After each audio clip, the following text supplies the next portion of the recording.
Okay.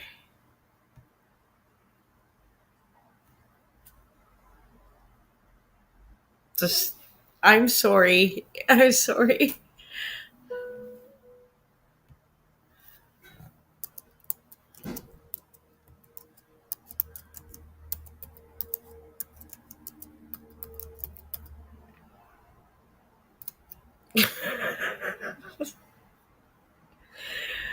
Oh god. Yeah, I'm trying to stream on Rumble, but it's not like loading into how the hell do I do this? It's not letting me do this. How do I stop? Oh my god, this is a disaster. Okay. Oh boy. Whatever. It is what it is. There's four viewers waiting, which is great. They can down like me. I don't care. Like, I'm sorry, I'm fucking up. I'm really trying hard on this, but it's not working. Maybe if I start over, I don't know. It's gonna go bad. It's gonna go bad. Oh well. Oh, say la vie. Well, I guess those. I'm sorry to everyone on Rumble. You are going to be waiting a while for your video. Oh, son of a bitch. Hi, I'm Cryptomaria. I'm an artist out of Victoria, Canada, BC, Canada. There's other Victorias, but we're capital weird. You know? Some days it's like, oh, that earthquake. But you know what? We have a beautiful thing happen today. Absolutely, who would have thought we had, and sorry if I look all puffy, I haven't felt well. We had the Emergency Act declared unconstitutional. Of course, a wicked witch of the West, Freeland, is going to appeal it because, she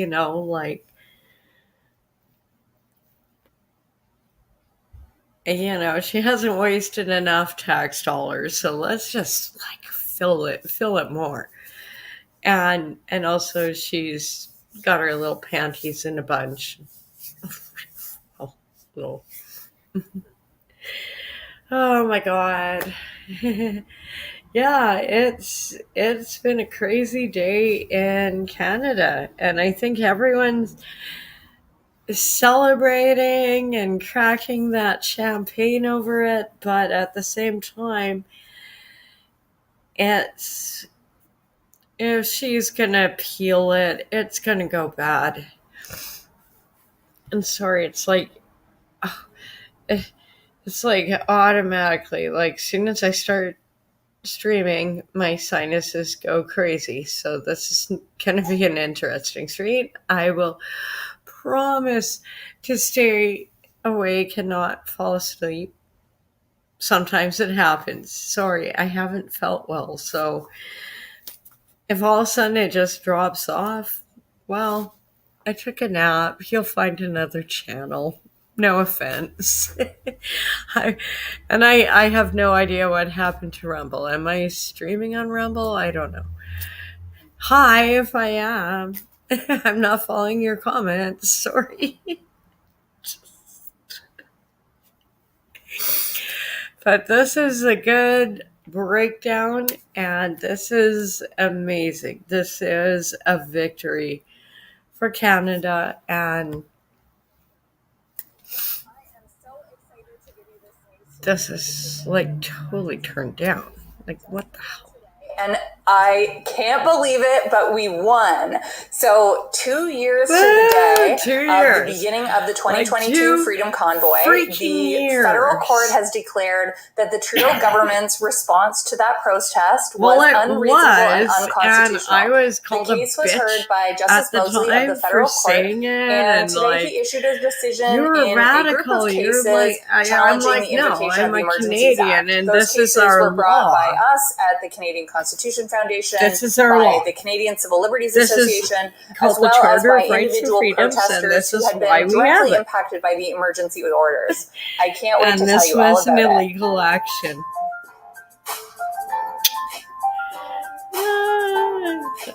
This is a huge victory.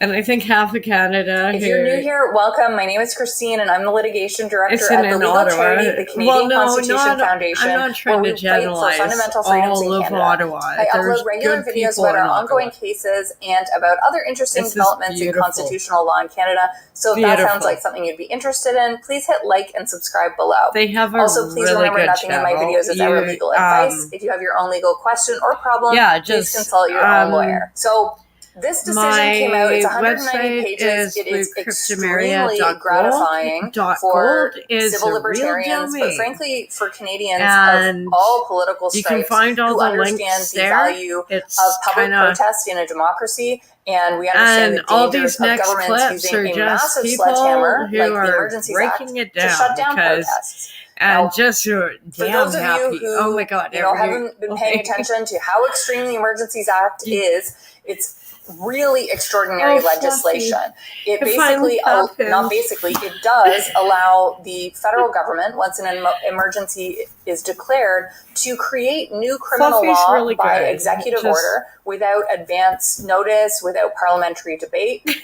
It was expressly enacted with clear guardrails to limit how it can be used or abused because it was abused. Its predecessor, the War Measures Act, had been thoroughly abused. So this is it has different types of emergencies, and for what are called public order emergencies, which is what the Trudeau government called the Freedom Convoy, that law, the ability to invoke, it's only available when a really high threshold is met, when there is a threat to the security of Canada that cannot be resolved with existing legal tools. And Justice Mosley correctly characterized this as a tool of last resort. Justice Mosley, of course, is the judge who heard this case.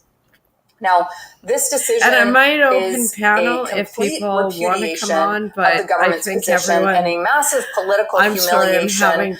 Basically, they lost on every possible measure. So let's go through some of those measures.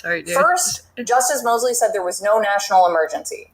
Section 17, sub 2, sub C of the Act requires that if the effects of the emergency aren't affecting all of Canada, the area that is affected needs to be specified. You need to, narrowly carve out where this applies. And instead, the Trudeau government invoked the Act nationally, claiming that the emergency existed throughout Canada. And the court said that this was an overstatement and that the government knew that the emergency, to the extent that there was one, did not apply in all of Canada. Justice Mosley held that the majority of provinces were actually able to deal with the protests using the criminal code or their own emergency legislation.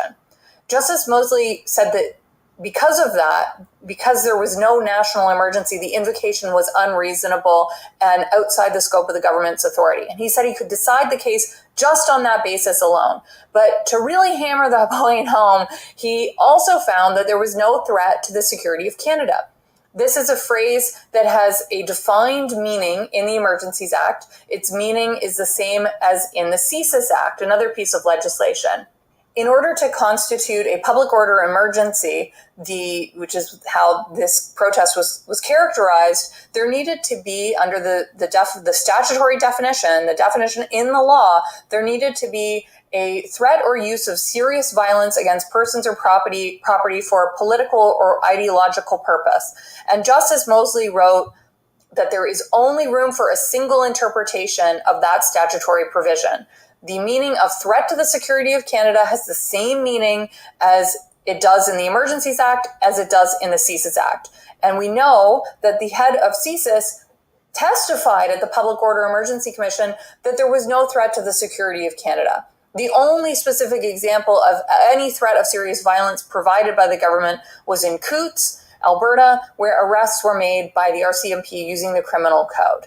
And I think it's really important to emphasize this point on the meaning of threat to the security of Canada, because the government, the Trudeau government, has been telling us that there's sort of this myriad of meanings, including economic harm. And the government has restated this today. In a press conference following the release of this federal court decision, Minister Chrystia Freeland reiterated this sort of gaslighting false claim that economic harm can constitute a threat to the security of Canada. If you think about what that means, it could mean that the Emergencies Act could theoretically be invoked to address something like a labor strike, which is intended to cause economic harm. Yeah. And that's obviously a very troubling idea. Well, see, so and Justice that's Mosley the thing found that the harm being caused to our economy, because there were blockades at the border, there was businesses shut down in the downtown core of Ottawa. Just to, when this was invoked, there were no protests on any of the borders, any of the bridges. It was only just this little downtown core that, and,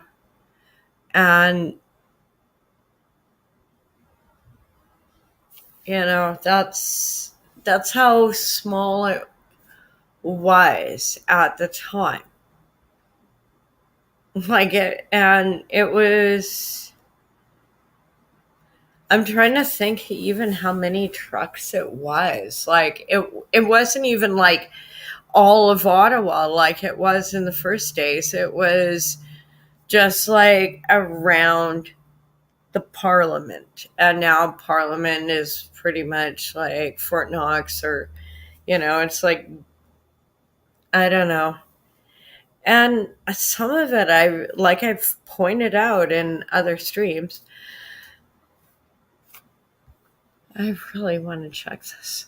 Is this actually going? This would be really awkward. Okay.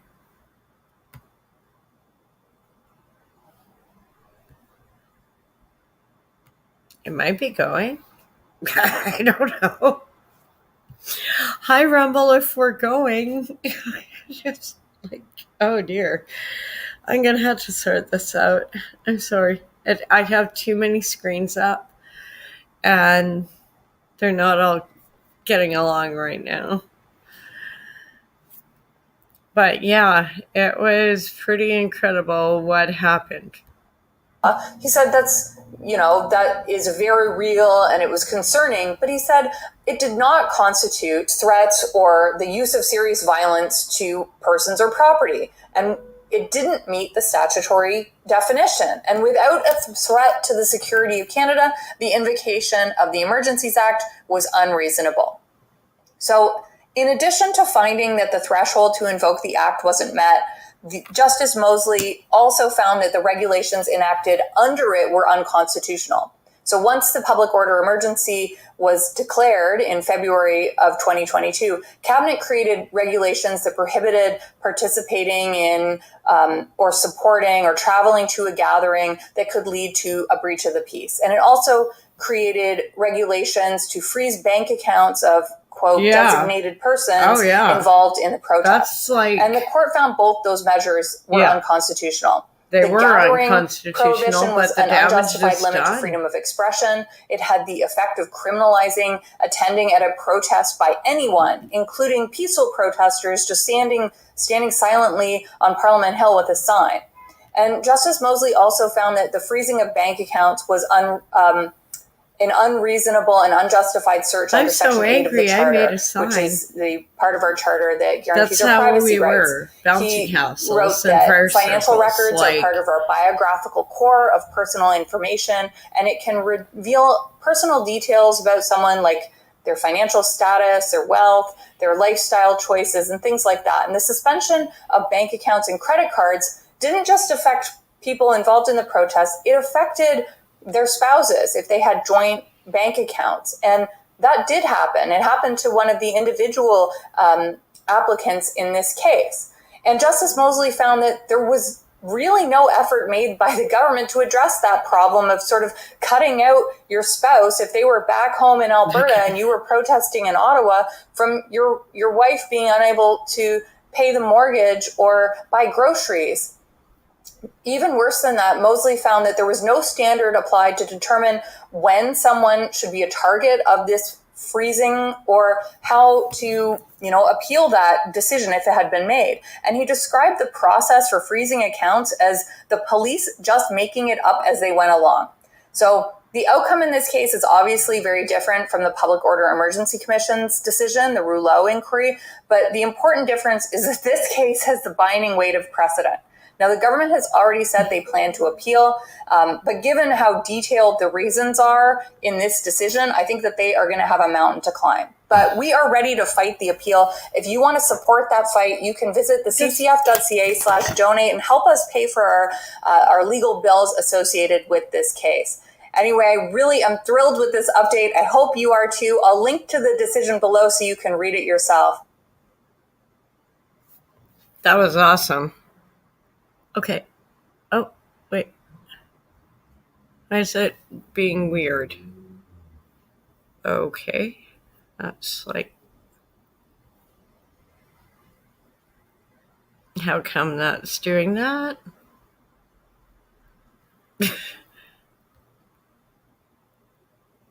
Okay, we're going to go on to the next one. Because apparently there's like time missing. Is it there?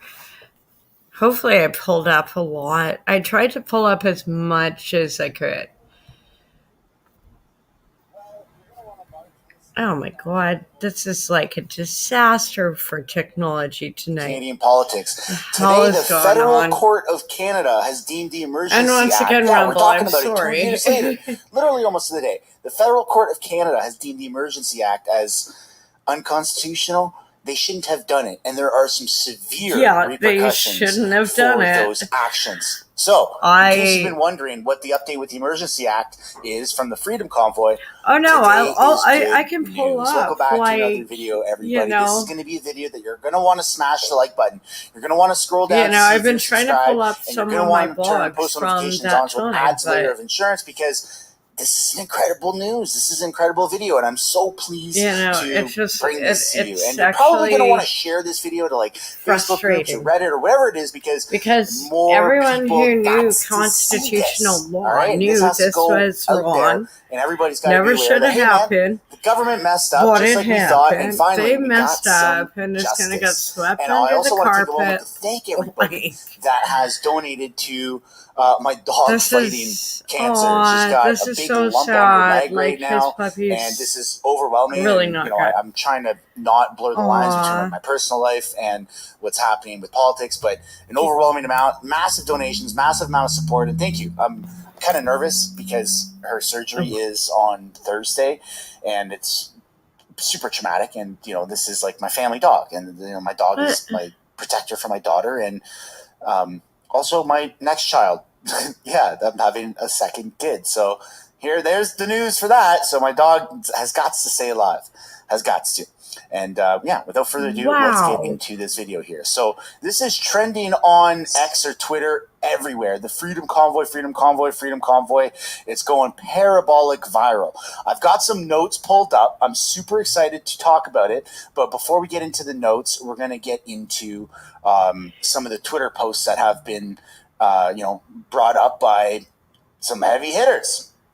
So we've got Pierre Poilievre says, breaking, the judge rules that Trudeau broke the highest law in the land with the Emergencies Act. He caused a crisis by dividing people. Then he violated the Charter rights to illegally suppress citizens. As Prime Minister, I will unite our country for freedom. Sign here to fire Trudeau and unite the freedom. The federal court declares Trudeau's use of Emergency Act as unconstitutional. Elon Musk even said, wow, that's insane. Let me drop a like on that. Let me repost his wow. This is incredible news because the Freedom Convoy had gone so parabolic viral that it wasn't just something that affected Canadians. You had Americans, people from around the world that were supporting it, people from around the world that were recreating it. It was like one of the most monumental things that has happened in at least my lifetime. I mean, it's insane how much support that had and the ripple effect around the world that this had. Then you have Danielle Smith even saying the court side with Alberta, Liberty Use of Emergency Act is unconstitutional. I have issued the following statement with Minister Mickey Amory in response to the federal court's decision on the invocation of the Emergencies Act. Since day one, Alberta has been clear that the federal government's decision to invoke the Emergencies Act violated the constitutionally guaranteed rights of Albertans and gave the federal government the ability to seize property without due process of law. People went to jail. People's bank accounts got frozen. That's a serious freaking thing. Like, insanely serious. The decision of the federal court today that the use of the Emergency Act orders under the Emergency Act was unreasonable and a contravention to the Act. This court decision reaffirms that regulations under the Act violated charter rights to freedom of expression and that the order infringed upon the rights of Albertans and Canadians to be free from unreasonable search and seizure. Today is another example of the federal court ruling against the federal government's unconstitutional practices. Whether it's today's court decision or their defeat on plastics and the Impact Assessment Act, it is clear the Trudeau Liberal government simply does not understand or respect the Constitution of Canada. The Liberals have been tanking in the polls for months, and this is the final nail in the coffin. Now, of course, they're going to appeal it, and we're going to get into those videos, but I just want to share I can't share my screen. I have notes pulled up from an anonymous source that is very, very close to this. And here's kind of what is happening behind closed doors. And this is going to be a summary, and then we're going to get into what is to come. So in February 2022, the federal government invoked the Emergencies Act to initially suspend the civil liberties of all Canadians, especially the ones that were at the Freedom Convoy to protest the federal government's policies. The protest was peaceful and no crime was reported. October and November 2022, they had the Public Order Emergency Commission, which is a natural trigger response when the Emergencies Act is invoked, right? It's like when you go to a store and you buy something, you got to take out a card or cash and you have to pay. That's how you purchase things. When the Emergency Act is invoked, it triggers a public commission. So that was just part of the process. As per the text in the Emergencies Act, whenever a prime minister invokes the act, the independent public inquiry must be held after to ensure that the act is not used in an authoritarian and unjust manner. And that was a disappointment when that happened. We all watched it, streamed it on the channel, and it was just like, this is a joke. This is absolutely insane. Not just the article, but the text I'm getting. But here we are. It takes time. Justice takes time. When the use of the act, when is the use of the act justified? When it is necessary and the situation is a threat to the security of Canada. The POEC is not legally binding. It's just to advise the government on what to do in the future and laid out a set of recommendations to the then Minister of Justice, David Lametti. The conclusion of the POEC is huge hundreds-page long document with nothing of substance. Rouleau didn't say that it was justified or not justified because that's the Liberal way. They just beat around the bush. Oh, my God. The whole commission was weird, seemed to focus more on the truckers and whether or not they were okay and the cause was good instead of focusing on the government and whether the invocation of the act was justified. Okay, let me just So what is a threat to the security of Canada? As per Section 2 of the CSIS Act, threats to the security of Canada means espionage or sabotage. I don't care if it's not working. I care if it was working because I'm not focusing on it. Or activities that are a threat that will cause serious violence against persons or property. None of those things match the description of what actually happened, or the intention to overthrow the government by violence. That did not meet, though the convoy did not meet those requirements. Yeah, we all saw it, we streamed it, shared videos. It's waiting. It's there. just not loading. A block party what the hell didn't I do? It was a protest, which you're legally allowed to do. What the hell didn't I do? Overwhelming. Sure, yeah, man. There's like millions of people, I'm missing something on Rumble. I'm really sorry. It's still legal. Oh my Now, judicial review. Following the POEC, Council for the Freedom Convoy, you got Brendan Miller, Bathsheba, Eva, I call her Chipmunk because the last name reminds me of that, Shipiuk, and Keith Wilson. The CCLA and other individual plaintiffs began working on judicial review with the federal court for the invocation of the Emergencies Act during the Freedom Convoy. Yeah. Now, I've got some confidential information here, and this is off of the reliable source. Apparently, they have until February 14th to file a lawsuit. Now, I wish I could show you the document. It is, like I said, confidential, but it's coming up soon. Now, why February 14th? Because I believe that is the day that the day they imposed it. Was invoked or it expired. It was used, Valentine's Day like, okay, massacre. So you have about 2 years from that date to file a lawsuit. And it seems like this is what's going to happen. Yeah. Now, what's going to happen leading up to that? Well, there's going to have to be likely a round of crowdfunding to help pay for the lawyers. But you know what, man? I'm going to reach into my pocketbook and I'm going to definitely be supporting that. And when they figure that out, I'm going to be the first to share it on this channel because, dude, sue the government. Absolutely. Like, they deserve, the federal government, the Liberals, Justin Trudeau, and everyone who's involved with invoking the Emergencies Act needs to be held accountable. Absolutely. So this article is all over CTV. Let's take a look here. The federal court rules the Emergencies Act invocation is not justified, and the Liberals are obviously not happy. So we are aware of the court decision. We have discussed it with the Prime Minister, with cabinet colleagues, with senior federal government officials and experts. We respect very much Canada's independent judiciary. However, we do not agree with this decision. Yeah, no shit. And respectfully, we will be appealing it. I would just like to take a moment to remind Canadians of how serious the situation was in our country when we took that decision.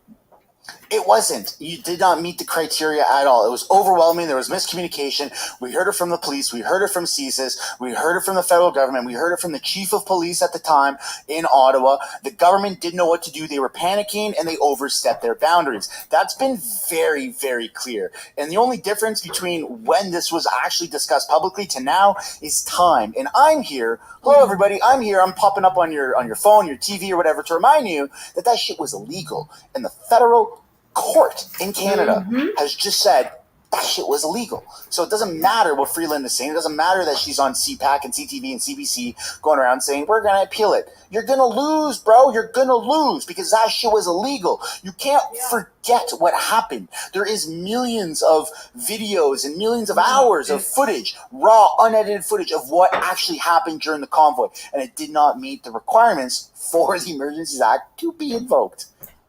The public safety of Canadians was under threat. It at the time. I'm saying our national security, which includes our national economic security, was under threat. Nope. It was a hard decision to take. We took it very seriously after a lot of hard work.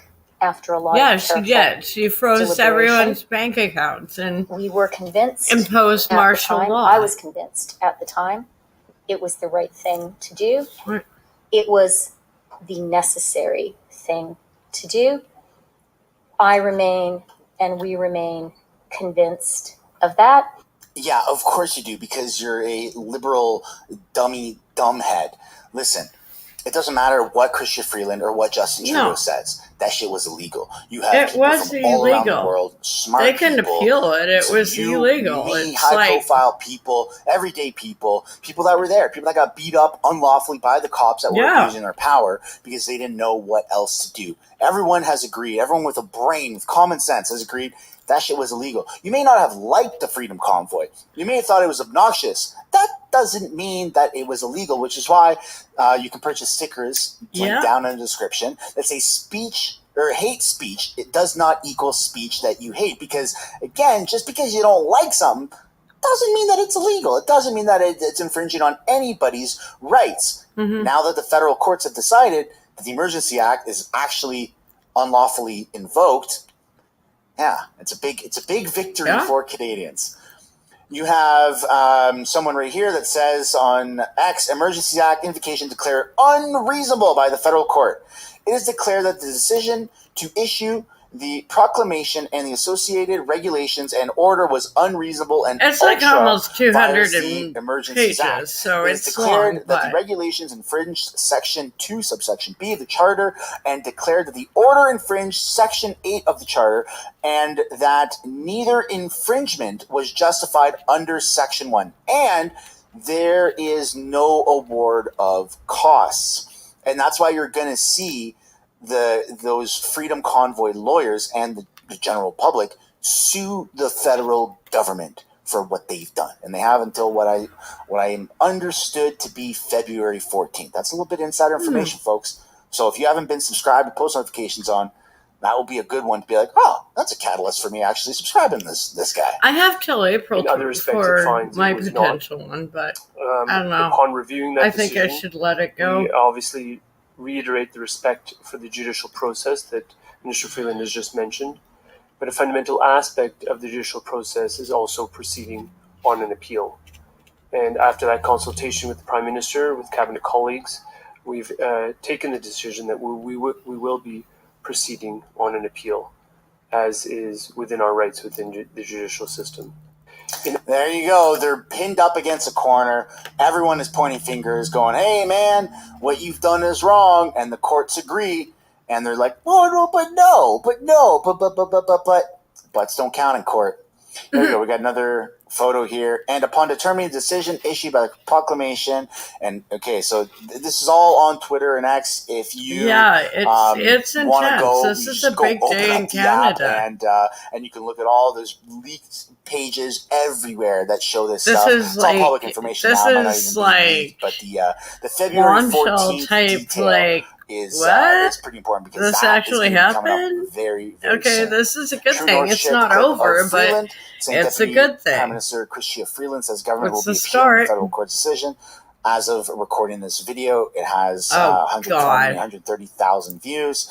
And I mean, all the comments are very positive, saying, you know, what about the damages to my bank account being frozen? What about this? What about that? And everyone is rallying up all this kind of hatred and animosity that's been built up for the past 2 years and going, hoorah, let's go get them. And that's why you're going to see the lawyers and the people and the public and high profile people, not just here in Canada, but around the world, saying, yeah, man, let's go after the Canadian government for what they did. Stop the insanity. That Canada is turning into a communist country. And it's pissed a lot of people off. A lot of people. Next morning, Marika Welsh with the Globe and Mail. You just laid out the tough economic times that Canadians are facing. You say you're seized with the issue. Did you consider that backdrop when you decided to take an $80,000 free vacation? As many Canadians did, I stayed with friends over the holidays. Many Canadians don't have access to $90,000 free vacation. So can you just explain a bit more thinking as to why you take these vacations and how you think Canadians receive them? Like many Canadians did, I stayed with family friends over the holidays. Next question. What an idiot. This is the guy right here. This is the guy who's ruined our beautiful country.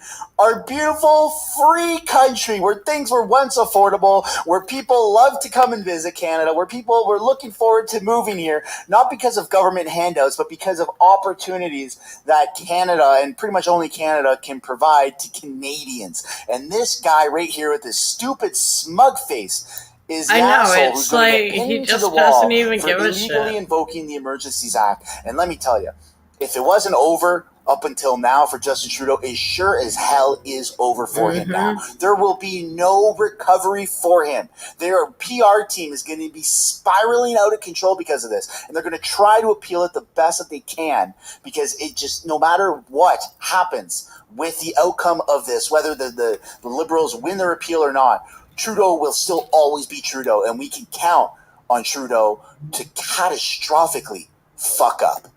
That's the end of the video, folks. I hope you enjoyed it. I hope this is good news for you, as it is good news for me. I also want to take another second here at the end of the video to thank everybody who has donated and plans on donating or thinking about donating to my dog fighting cancer. It really does mean a lot. I've read through a lot of the comments. I think it's over 1,000 on the video that I posted, and I just want to say thanks. Thanks for helping out. I do feel a little humiliated and embarrassed that I had to make a video and a GoFundMe for that because It's a pretty big surprise expense for my dog having to get surgery and the medication that's involved with fighting cancer. And I just want to say thank you. Whether you like my videos or not, whether you're invested in Canadian politics, I just want to say thank you from the bottom of my heart, and my family also thanks you. I'll see you guys in the next one. Bye for now. Yay, it worked! Yes, finally I got Rumble up. Yay, I got Rumble up. Oh my god, finally. It just took, oh my god, that, it took me half an hour to just figure that out. Sorry, I've done it before, but I'm still learning. And today is an amazing day. Hi, Eric Pug.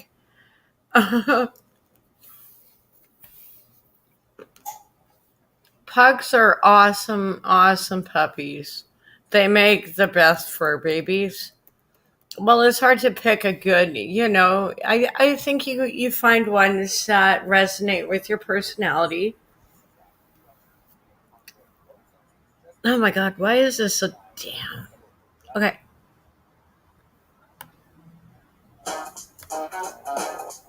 Federal government's decision to invoke the Emergencies Act in 2022 was unreasonable, a federal court rules. Now let's go back 1 year into the Public Order Emergency Commission, POEC, or the Emergencies Act inquiry, and this was put together. It was I didn't even think anything would come out of this inquiry, but it was put together hallelujah. With Justice Paul Rouleau at the head of this thing.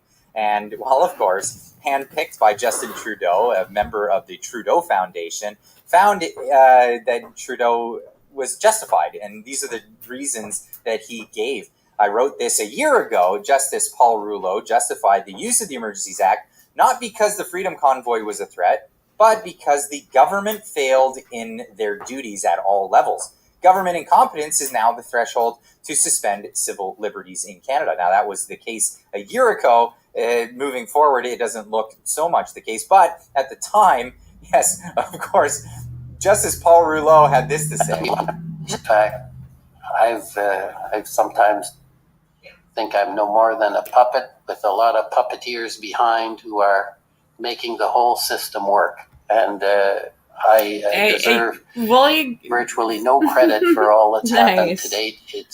Oh no, you'll be given the credit for being the puppet, of course. Yeah, it's just still learning Rouleau, a new process. Use of an analogy at the end of the Emergency Act inquiry, I can still throw on a few more platforms, but for over a month as this oh my god, I'm overwhelmed. That's now, it is. Moving forward to today, breaking news. A federal court judge ruled that the use of the Emergencies Act was unreasonable and therefore illegal in its sense. Now, in the decision, it is declared that the decision to issue the proclamation and the associated regulations and order at the time, I was like, this is wrong, but you were the bad guy for saying it, and now it's no, they were the bad guys, we said they were. Of the charter. It's the Charter of a Rights victory. And Freedoms in Canada, it is. And declared that the order a small one, but at least we got charter. And neither infringement was justified under Section 1. Now, Section 1 of the Emergencies Act would be the justification for it. There has to be absolutely no other means in order for them to take care of a situation, and they have to have exhausted all of that. Well, they didn't demonstrate this. It wasn't possible that they had demonstrated this, and obviously the judge listened to all the arguments in this case and declared that no, it was not justified. And this is how obviously the POEC or the inquiry should have gone, because it was logical from all aspects that government failing in their duties isn't justification for declaring a state of emergency and suspending all civil liberties. This is nationwide in Canada, mind you. And of course, the freezing of bank accounts, which is really Soviet level kind of response to dissent in the nation's capital, to a protest, mind you, a protest. Now, the emergency proclamation was not justified in relation to the relevant factual and legal constraints that were required to be taken into consideration, Justice Richard Mosley wrote in his decision. The decision to use the proclamation was unreasonable and led to the infringement of charter rights not justified under Section 1, the justice wrote. The Canadian Civil Liberties Association filed an application for judicial review against the government's use of the Emergencies Act, as did several other groups and individuals. The federal court found that the decisions to declare the Emergencies Act was ultra vires and unreasonable, and the measures violated the charter. And the Canadian Civil Liberties Association lawyer Ewa Kardziewska said in a brief statement on social media. Now, this is a decision. I want to jump in and say all the things that I'd love to say about this, but there is constraints here.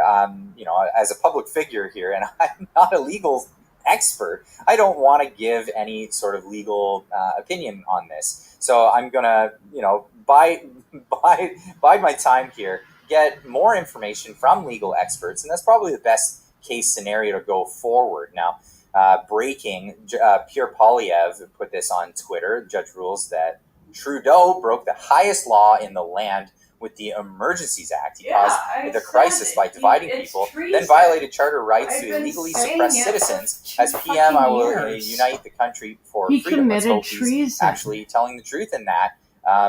Only time will tell, because it looks like he's going to be the next prime minister. Of course, showing the True North article saying federal court declares Trudeau's use of the Emergencies Act unconstitutional. Yes, this would be the highest court in our land. Now, Chrystia Freeland, of course, getting right to the media and telling them that, we're gonna challenge this one more time. They want us to respect the courts, of course, until the courts rule against them. So we are aware of the court decision. We have discussed it with the Prime Minister, with cabinet colleagues, with senior federal government officials and experts. We respect very much Canada's independent judiciary. However, why does you got to talk about that? We do not agree with this decision, and respectfully, we will be appealing it. I would just like to take a moment to remind Canadians of how serious the situation was in our country. I would like to just remind all Canadians how serious the declaration of the Emergencies Act is. This is the suspension of civil liberties across the entire nation. This is basically martial law. Suspending and our Charter of Rights and Freedoms and putting in regulations so that they can freeze assets that disagreed with them. Red Green is like the awesomest show. A lot of information came to light about the fact that they wanted to declare that was one of the best shows ahead of time. This was actually in the you couldn't get away with that kind of comedy anymore. It would be too offensive. It would actually trigger people. It would be like you couldn't get away with it. Oh my God, that's so offensive. You can't let men be men.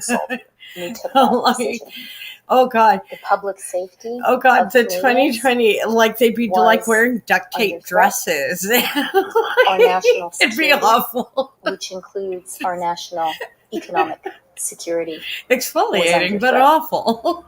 It was a hard decision to take. She is such a bitch. I just very seriously. I think if you watch my channel, you know my after a lot of careful absolute loathing for this woman. We were convinced, and most Alberta girls stick together. It was the right thing to do. It was the necessary thing to do. I remain, and we remain, convinced of that. And I'll now turn it over to my colleague, the Minister of Justice, and then we'll hear from my colleague, the Minister of Public Safety. Well, she's obviously lying there and saying that she's after long deliberation. Again, the POC did point. Oh God, I love the Red Green Show. I think every Canadian just absolutely telling the public from that generation. We just. It was agencies at all levels. That holy again, crap! That's a lot of soup. An absolute fabrication. No, a friend. Public wow. Police, no police force.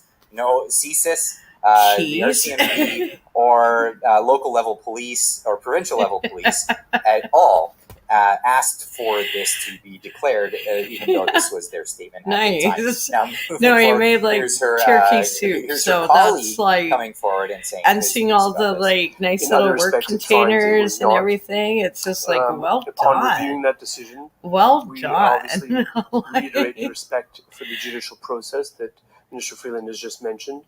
But a fundamental aspect of the judicial process is also Freeland. On an appeal. Lay off the meth. And after that consultation with the Prime Minister, we'll consult him about his cocaine use and hopefully get him rehab. As is within our rights within the judicial system. Yeah, well, good luck with that. I know. That's really where you stand like even though this is a victory, no one in Canada is really celebrating too big. Mike on Twitter saying, if I were one of those poor folks that their accounts are frozen, I would be this isn't going to go well today. Absolutely. Now, I'll leave in the description down below a link to the decision. You can write it is amazing, and I cannot wait to go through the legislation because this is I'm not a lawyer, groundbreaking, so legal advice or anything and like it's this, taken but I would love to 2 bring years, on and it's actually almost like give advice. Or at least more of an educated it's like a weight about off all of this. And like of course, because I look to the Canadian Constitution Foundation. At the time, it was like you were the bad guys for saying this is wrong. Some of the people you're a conspiracy theorist. You're the bad guy. Great source because you can check her out on YouTube you read the Constitution and you think this is wrong. Going up on there, but she says here when the whole idea of Freeland saying that the feds will be appealing the court ruling, she says, "Bring it on." Freeland, the feds will be appealing a court ruling. And maybe she should be brushing up on her resume, not on. But she's already reasonable. She already has another job in the World Economic Forum. Like, why does she need Canada? Not in Trudeau's back pocket, just like let's send her to the front line of the Ukraine. Johnson with the Chinese. That's where her heart is. That's where all her money is going. Like a lot less. That's where all these bad policies she is enforcing on taxpayers. Anyway, I'd love to hear what you guys have to say about this. Let's just send her to the front line of the Ukraine. Down to Vancouver to catch a flight out Slavic Canada. Tucker Carlson event there. It looks like Jordan Peterson will also be attending there. I know that sounds like mean and cruel, but after people coming out, if you want to do a meet and greet, we're seeing how all these things are playing out. If not, look up Twitter and you'll see where we're all meeting up, and you can join in. Anyway, we'll see you guys. If I could go to Alberta, I would totally go to that. I think going to see Tucker would be a riot. Like, I have nothing. Like, I know. It's like we were so bad. Once again, this is not coming up. But straight away. There we go. At least we avoided her voice. During the Freedom Convoy, were you scared for your life? Did you seriously think that the Emergency Act was something that needed to be pushed like I still so have, that you could feel safe in your home while the truckers were in Ottawa demonstrating for people's freedoms and trying to get rid of mandates? Nice. Leaves a comment. We are aware of the court decision. We have discussed it with the Prime Minister, with cabinet colleagues. You fucked up. You all fucked government up. Officials. Let's just say it. Like, they fucked up. We respect very much Canada's I know judiciary. that. No, you don't respect anybody. And just so you know, this video is about. There's some good ones, like Adventures with the Bill. The fact that they were caught with the pants down now, and they've been ruled unconstitutional and against Canadian human rights. I almost want to pull up some Red Green right now, just like since we're on a patriotic moment.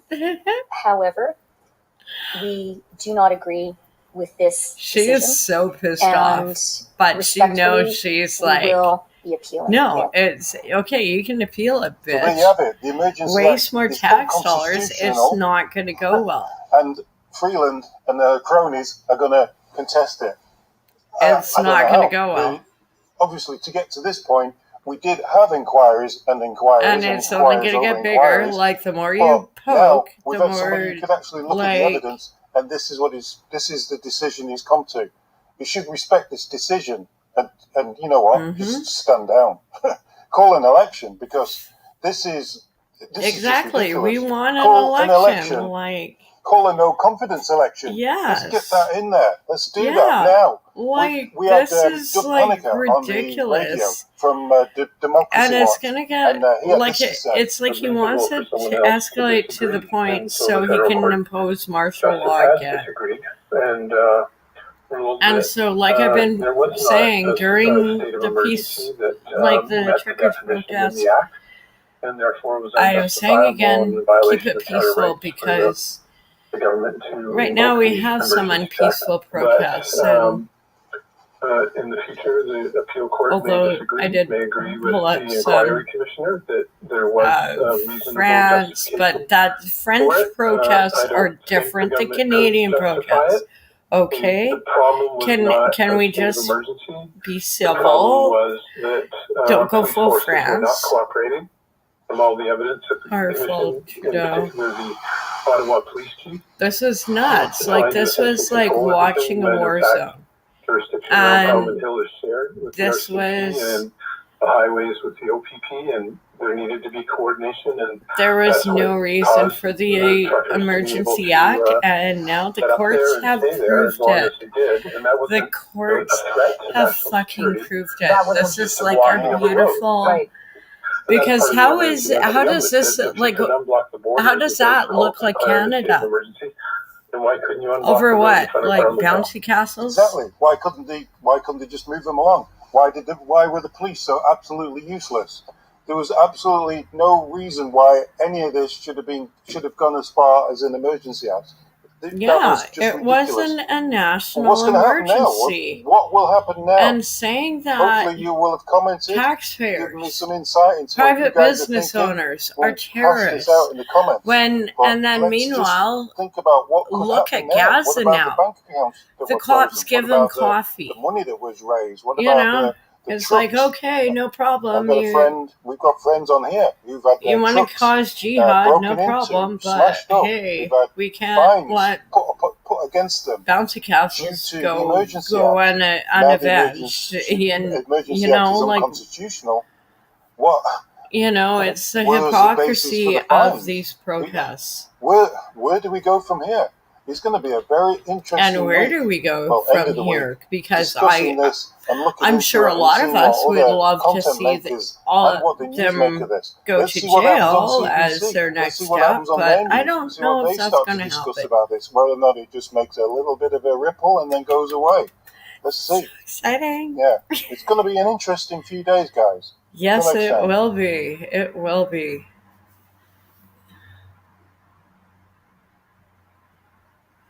It's going to be an interesting time in Canada. And oh God, speaking of interesting times in Canada, we got Jordan Peterson. Once again, none of the volumes are coming up. Too. Well, this might not be the most fun conversation, but I thought before we delve into how awful this is, I thought I could just read a brief background I wrote about what's been going on so people are caught up to speed. A sign of the hypocrisy that's going going on. Okay. We are turning into it looks like your license is getting taken away. But starting from the beginning, the College of Psychologists of Ontario, a regulatory board that was formed to monitor psychologists' relationships with their clients mainly, has been after you for... Is it 3 years or is it longer than that? Longer. It depends on the waves, but for this issue, it's been 3 or 4 years, yeah. So working professionals like doctors, lawyers, massage therapists even, are all overseen by regulatory boards. What regulatory boards are supposed to do is give clients who've been basically abused by working professionals a place to go to complain to. What happened to you is a bunch of people who weren't your clients, random people online from all over the world, complained about a number of your tweets, as well as comments you made on Joe Rogan. The sorry not beautiful tweet in reference to a extremely obese swimsuit model, a tweet criticizing the government of Canada, a tweet saying that physicians removing women's breasts for being trans was criminal, and one, I thought, fairly entertaining tweet suggesting that this is the tweet that people online are saying you were inciting suicide, which honestly I think you'd have to have the IQ of a beetle in order to think that. But anyway, you responded to someone who thought the world's population was too high and suggested that he should include himself in the depopulation he was already suggesting. The college basically took all those complaints and decided that you pose a moderate risk to the public. And I quote, the tweets were undermining public trust in the profession of psychology and trust in the college's ability to regulate the profession in the public interest. So completely ignoring the fact that, one, morbid obesity should not be encouraged as it kills people. Removing your breasts and sterilizing yourself should not be encouraged. And I'm not even sure why we'd have to explain that criticizing the government should be protected and sarcasm is a form of humor. They decided you have to undergo re-education, which you fought back against and lost, and appealed and lost because, in my opinion, the court system in Canada is full of woke judges, so there was no winning there. And now you're basically in a position where you either undergo re-education, which won't work because you won't get turned woke, or you lose your license. You don't know. You never know. This time next year, man, it's pink hair and away we go on the radical leftist side. Heard it completely. No, you don't think so? I don't think so. So that's the overview. So I guess we could start with, like, how are you feeling about all this? I think you were insulting to beetles. What have they ever done to you, Michaela? Okay, anyways. Yeah, so are you okay? It's tiring. You know, like, I'm preparing for this tour. I'm finishing up 2 books. They're very complicated. They take pretty much all my attention, and having to fight this war, well, it's tiring. You know, I have to plot, strategize, write, watch my tongue, consider my next best move. And I also have to face the dismal reality that, as I wrote in the National Post, in Canada's National Post this week, that in some real fundamental sense, Canada's Charter of Rights isn't worth the paper it's written on, and likely professionals in this country can say goodbye to their right to express themselves, politically or otherwise, politically or professionally. Yeah. Like, I don't think that some of my tweets were political in a sense, in that I was criticizing certain government figures, Councilman Trudeau's former chief of staff, and Justin, the WEF puppet himself. And I suppose you could argue that those were political opinions, and fair enough, but I have the right to my political opinions. The tweets that I really got criticized for, particularly the one regarding Page, or however he or she wants to be referred to, I also regarded that as a professional obligation, because I think it's incumbent on psychologists with an ounce of integrity to point out the danger of having self-deluded, narcissistic, self-destructive celebrities parade their proclivity to self-sterilize and self-mutilate as a public good on their public forums. Oh, so, God. I don't regret any of that. And Jordan Peterson has some amazing suits. He actually has one that matches his outstanding avatar. It's like the Don Cherry, like, Canadians are wild with suits. The best I can do is to find Don them Cherry. Grimly amusing. I miss Don Cherry so bad. It's so ridiculous. I mean, the fact that the college accepted a complaint that was the entire transcript of my 3-hour discussion with Joe Rogan pretty much says it all. And by the way, on the climate front, this is ridiculous. We're dealing with this in Canada. I think the climate models that are used can go to jail for misgendering planned by the WF are 100% untrustworthy. It's like, okay. And I think that now it's white collar, but we should let people it's still jail that disrupts your life notions of an because it's a dude in a dress so that we have to be locked down in every possible manner. Apparently has give up more our rights and change rooms than little girls. Give up our flights. What are we doing? Or otherwise. Give up our right to buy clothing. Give up our right to eat. Give up our right to keep grandma warm or cool in the summer, let's say. It's like, oh yeah, those heat pumps are doing good in Alberta. In every possible way. And I more and more well people done, are waking Trudeau. up to that realization. Well done. Some of these tweets are now 2 years old. I think they've aged remarkably well, personally. He's just like, I don't see where the crime is here, man. I think the crime would be you really want to re-educate me for social media, asked me how I'm doing. And he's actually willing to do it. Come as a surprise, so I'd already prepared for it. And as you and I spoke about last night, and I've talked over with Tammy too, and with Julian, my son, it is very tokenesque to some degree. Yeah, we're going to see what I feel like that. I feel like that. From this. I feel, and if this is my opportunity to further expose the machinations of the radical left, narcissistic, it's like you're in the tunnels and you hear the drums coming. Bring it on, boys. We saw what happened. You hear the orcs. We saw what happened to the president of UPenn. If the good people at the Ontario College of Psychologists think they're immune we are from such heading things, into dark times, and it actually is going to be a new dark ages of I'm not literacy. wrong about the damn tweets. It's I might already be wrong happening. About how this is going to unfold. It's already happening. But even there, like that was what I was my license. Now, warned about in university. Because the rule is I have to be educated by people of their choice at my expense pronouns for whatever and the length of time dangers they deem suitable, the patriarchy. And even when I was in gender studies and being warned about the dangers of the patriarchy, I was like, don't tweet. Men are oppressed as well. Think. I almost got rolled in the parking lot that night. Like, you do not say to like fourth level feminist theory. I have no idea who they're going to get to teach me. I guess we're going to find out. I would like to find out how they're curious about that person. That's just not what you say to them, but that's... So I'm set up for failure. And, what I felt like saying at the time. Well, Dr. Peterson, you say yourself up for failure. Whatever. I'm from the same hometown as Jordan Peterson. I was referring to. We just say what we think. Yeah, I know. Fuck off. And, if you don't like it, I don't think I've set myself up for I'll send you some bubble wrap. I don't know. What do you want? Suggests that I have. And so,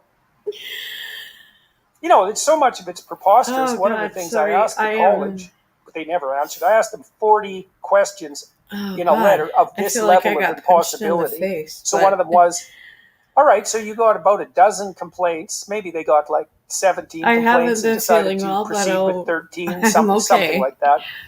From people from all over the world, detailing out my crimes as we discussed. Oh God! Many of those complainants claimed falsely in writing to be clients of mine.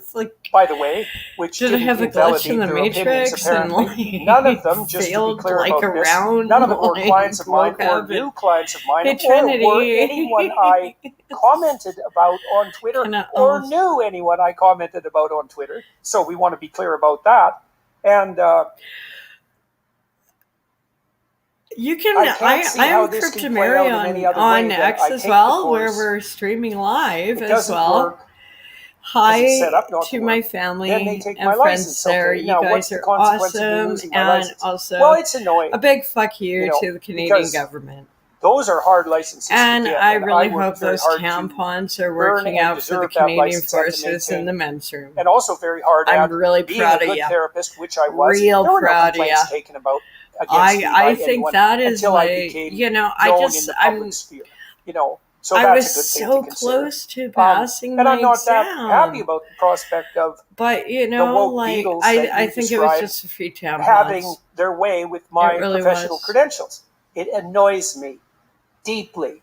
I now, should annoy any Canadian. I'm not dependent on that not license just anymore. any Canadian. I have other anyone tricks up my sleeve, so to speak, who anyways. is concerned about at civil some liberties point, I'm going and free to determine speech. that being a member of their pathetic little incestuous, ideologically addled, resentment-ridden, bureaucratic, pea-brained, micro-souled club is not worth the effort.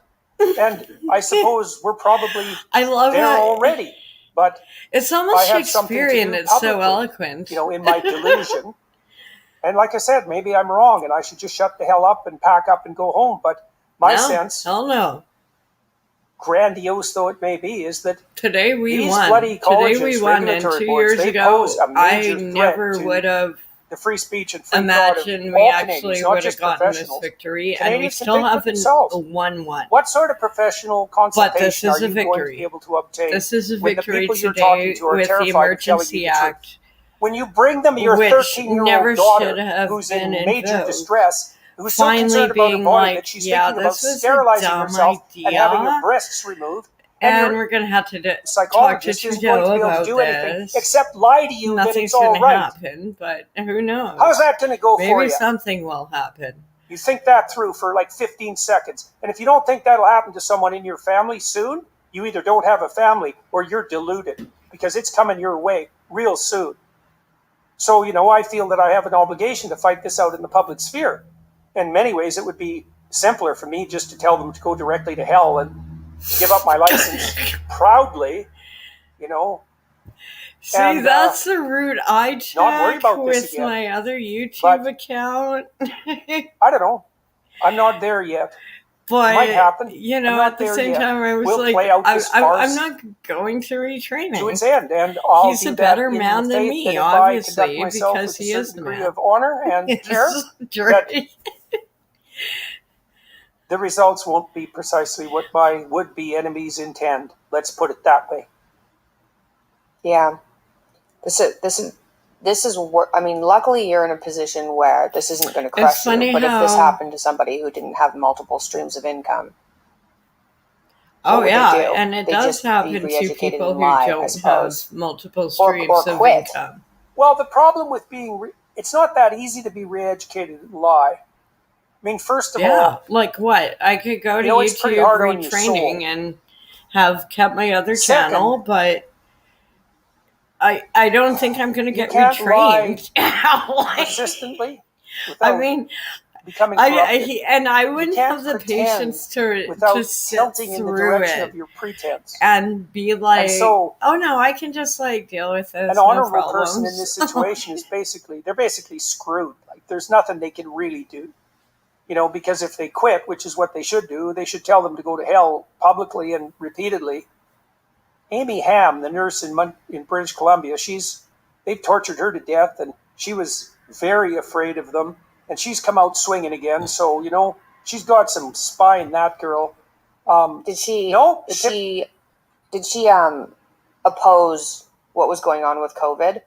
That's her story? Well, she really got in trouble, as I understand it, for insisting that there was a biological difference between men and women.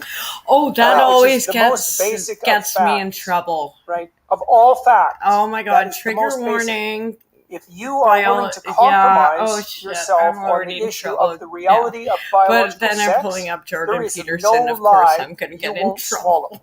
And that's why we're being tempted with that particular proposition, because the evil system of ideas that has the woke ideologues in its clutches has, as part of its structure of implicit knowledge, how do you spell that? The certainty that if I'm going to have to Google that one, because that's a good one. Gender fluidity, well, let's say biological sex fluidity, can be promulgated, there's no limit whatsoever. So, and people, they want to delay the inevitable. If the woke mob comes knocking, they'll kowtow and apologize, and it's certainly understandable, because who the hell wants to put their family's financial security at risk, their professional license? But, at some point, you can have a certain amount of hell now, or you can have way more hell later. And I've never been someone to wait around for the next wave Northern of hell Alberta got that fire and brimstone in us. I guess that's what accounts for whatever degree of combativeness I have. It's we're going to have a fight. I think it's just because it's like we're so damn cold now. most of the year. We're going to get to the bottom of it. So you're so close to death, you pleasant think though that will be. You're a little more analytical. I don't know, the sardonic part of me. Like there's a blackly amusing element to this. Mm-hmm. It's so ridiculous. Yeah. See, here's the Canadian coming out right now. And so, because it is amusing to us. That's why we focus so much on it, or the weather. Either I get more deluded, or this gets darker. Is amusing, depending on how you look at it. I presume it's such a dark level of humor, like the rot within the Canadian, because it is dark. The rot within Canada gets exposed more deeply. I mean, we've seen something similar, as I said, take place on the university front in the United States. You're gonna kind of feel, there are lots of people jumping up and down about that, like right now, like Bill Ackman and Christopher Rufo, and Rufo probably knows more than anyone else about how deep that rot goes, but would-be Democrats like Ackman, a strike on YouTube. They're shocked by Claudine Gay and the president of UPenn. I never MIT. know. I sometimes I'm not sure if I hear like a glitch and it's the weather or my stream going down. This is a big problem. And Canadians, it's always an adventure. For about 150 years, Canadians could rest assured in the essential reliability of their fundamental institutions. And maybe Canada foremost among countries in the world. I mean, arguably the Scandinavian countries were in the same league, and certain European countries, and the United States on a good day, but Canada was pretty damn stable. Kind of dull. We were hard on excellence. We were awesome. Reliable, orderly, stable, now it's like, oh my god, peace, order, and good government sort of place. And I feel like the whole country should have like a sign on it, like, and wherever the hell you are now, waiting for repairs. Canadians not only don't know that, they don't want to know that, but also they don't even know how to find out to know that, because especially the older Canadians, they're accustomed to relying on legacy news services like CBC, Canadian Broadcasting Corporation, to provide them with at least quasi-valid information. Canada was like a storefront. Just the signs that would go off. Those days are gone. That ended in 2015. Oh god, I could go on all day. That's quite a while ago now. Some of them was let's let the comedy roll, man. I'd say I don't know, walk right in Russia, we have no bullets. Probably don't want to understand is that what do you even say during I had to hold my tongue and bide my time while this legal action was proceeding. Like, it's actually so weird that it's very dangerous to put someone in a position where they don't have anything to lose. But it is like this. I don't have anything to lose. Like, Canada, the worst they can do, and this is what they'll do, is they'll take my license and then I'll be known by those who wish to foster enmity against me as now disgraced Canadian psychologist Jordan Peterson. But what that's going to do, I believe, what do we even do? Bring disgrace I'm not to those who levy that epithet. It'll just undermine the validity of the designation itself. It'll undermine public trust in the idea of psychologists in the reliability of that designation. Now, that's a pretty preposterous claim. He's kind of taking one for the team. And maybe I'm wrong. And if I'm wrong, well, I'm willing to take the punches. But there's a reason that people bought 11 million copies of my book.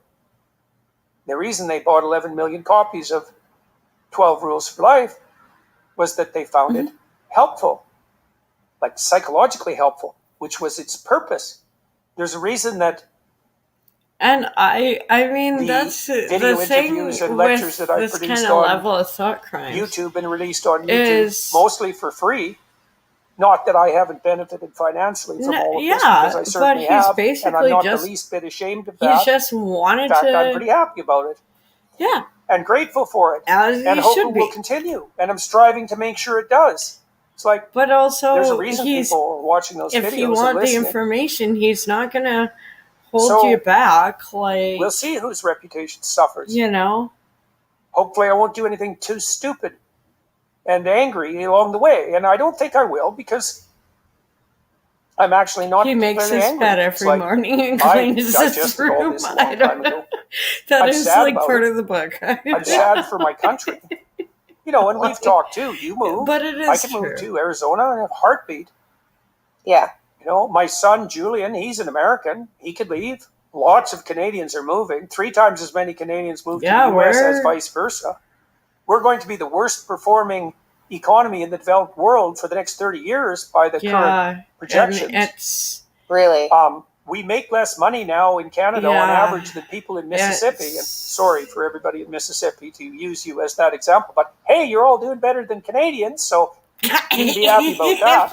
It'd be much simpler for me just to say, oh, you know, pack up all my troubles in the old kit bag and hit the road. No, you know, it's not like I'm not used to moving around in Canada. But I don't know. It's just gotten that bad. It's kind of interesting. So, and I also feel a certain moral obligation. Mm-hmm.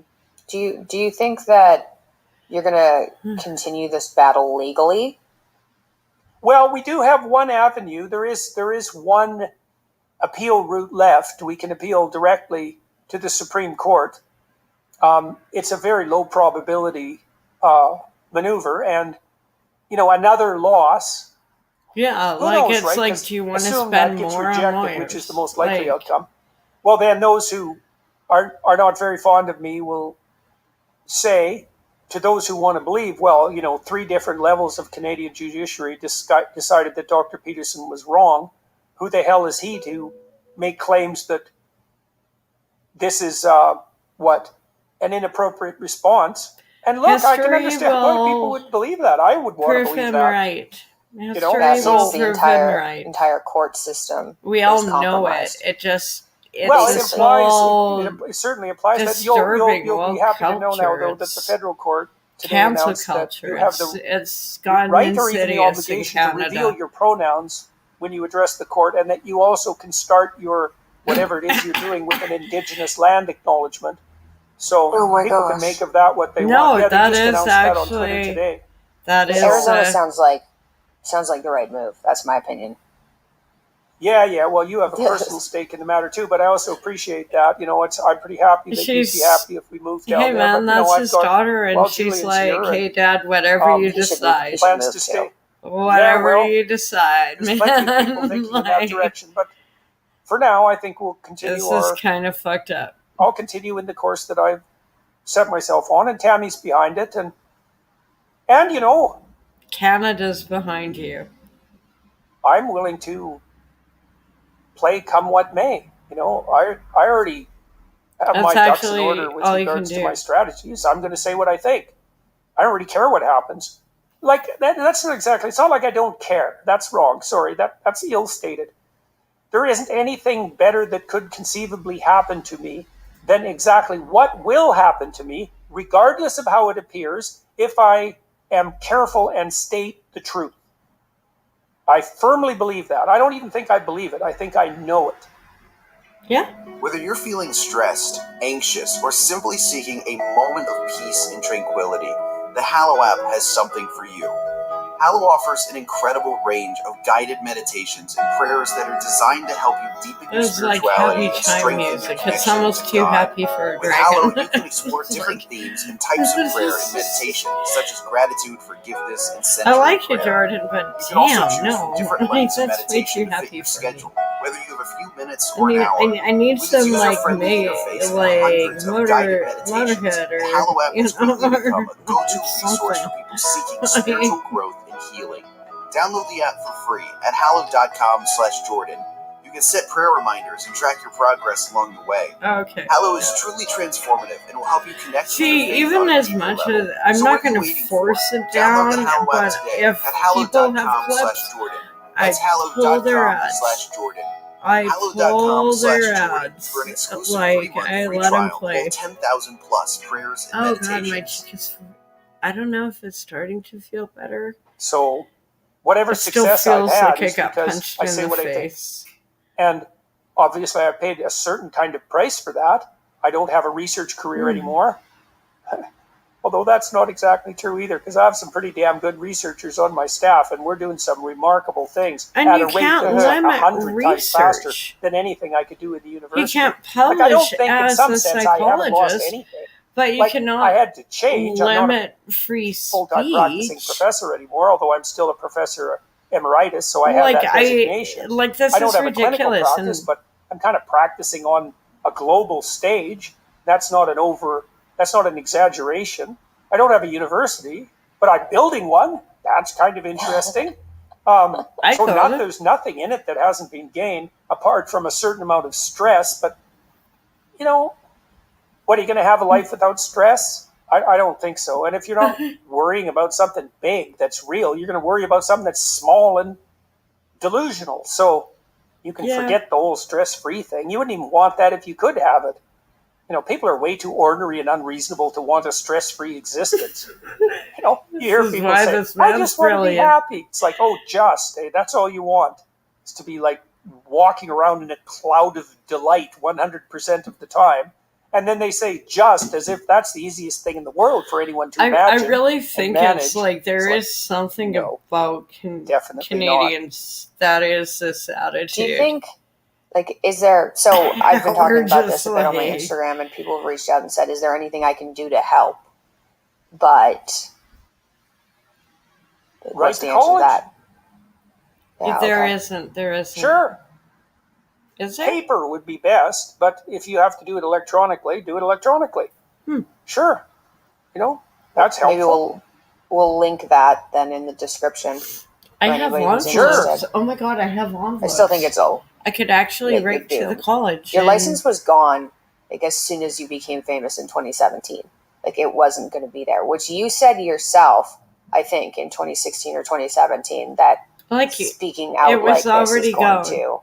It was already gone. He already knew it was gone. It was just lose your career. Why is it now? Well, I feel like why saw what happened. I lost my professorship. Essentially, it just became impossible. People might be curious about that. I couldn't figure out if I could go back to the university for quite a long time, and it certainly would have been uncomfortable to do so given the woke direction of all educational institutions. But I think I could have gone back and made peace with my colleagues. It's not like I didn't fundamentally get along with them, but I realized once I recovered and could think clearly that I couldn't take graduate students anymore. I couldn't train researchers, because one of the things you're hoping if you train researchers is that they go off to be professors. And I trained plenty of professors, which is a high level of success for an academic researcher, by the way. It's one of the standards by which attainment in those fields is judged. There isn't a hope in hell that anyone who ever worked for me, much less got a letter of reference from me, let's say because they were my student, or who even agreed to be in my lab, would ever get an academic position. So how could I continue as a professor? And then with regards to being a clinical psychologist, well, first of all, he already knew this. They're doing this some kind of witch hunt. I just didn't have the capacity, necessary to concentrate as diligently on my clients' welfare as would have been necessary. Because when you're in a clinical session with someone for an hour, nothing that's about you is supposed to happen, right? So if you're preoccupied, well, that's not good. And plus, you'll make a mistake, especially if people are talking to you about really important things. And then also, I have to have free time outside of my practice to take phone calls and so forth, and to drop everything at the drop of a hat in case there's an emergency. You remember when you were growing up. How often did the phone ring during the week from a client? In a client in rough shape. I was going to bring that up during this podcast. But how often? I feel like there were a few clients where it might have been every day. It was really frequent. And I gave them my phone number too. Yeah. So, you got to be all in if you're a psychotherapist. And there's just no way I could continue with that. He already and that was really painful because he already had given up his practice. And some of them before I had a relationship with. They pressed these charges on him. A family member, certainly. And so hopefully the verdict today with the Emergency Act declared, it'll help his case. If the thing goes well, because those are close some of this relationships. is and so it was just very painful for me and for my political clients to discord have that all evaporate. that But the writing was on the wall. should be illegal. When reality comes knocking, you're a fool if you turn away, today's regardless verdict of what it is. was the first step for and it it's the same being thing now. illegal It's like, this looks for like the bad government. news, And this is bad like news for like other in the professionals. States, you and have I the think Canadian two-way. professionals who aren't. And you have the woke two themselves ways so that and who your don't have their government heads fully can in the sand, never and impose their nether martial regions law exposed for on you. exploitation. In Let's say, Canada, we they know had this is bad martial news. law imposed Well, that's on the image us. that came to mind And the other day when today I was thinking we about Canada. determined Yeah, I know. it was Yeah, that's part illegal of what happens when by you let our your shadow government talk to to you, do you know? it without guns. Uh, But if you Oh, need man. like us to burn Yeah, down your pretty White rough, House man. again, so we're so it's desperate tiring. for You know, money. I've We'll been very take tired some this week, insurance and, contracts, it's been like no difficult problem. to concentrate on my book. You know, like Why? And you that is a like problem you because could it's due right away. we and could burn I down the suppose to White degree House I and am then you angry. guys could move into Kid I'm angry Rock's. because I don't Even like though having there's my only time like 2 bedrooms, stolen it's really weird. by dimwits who don't have anything better to do with their lives. But that almost than fit in better with promote like the Hunter dogma Biden of and all the ignorant Bidens, men like and all the cocaine. moralize And about it. I then don't we like could that, ship Trudeau to say the there. least. Oh And my part God, of it the reason was I don't like be that is because so I know where it brilliant. We goes. could ship Trudeau down there, Where it goes is and not good, and where Canada is going is not like good. you know, It might already be that where and Canada is not good. just put The a biggest fear little I have right target now on for the the country front. is that Sorry, Trudeau will hang on for I'm another year, awful. because I'm horrible. Oh my God, I getting just rid of that man is like trying to get a fly out of sticky paper. yeah, I know, I know. Yeah, you know the mess that would entail. And then Pierre Poilievre will be elected, Yeah, and then we'll find out just how bad things are, and that'll be dumped on his shoulders, and his government will fail because of the cataclysm that he's inherited. Unfortunately, The Conservatives will have a one-term that's shot at it, and then like Mark because Carney will Pierre's be the new gonna Prime look Minister at of the Canada. numbers and That's the be most like, what most the likely outcome. fuck And happened? by that time, Canadians will And make 40% everyone's gonna of what blame Americans him. make instead of the 60% But they we make were now. already in a recession. So, you know, that's rough and likely.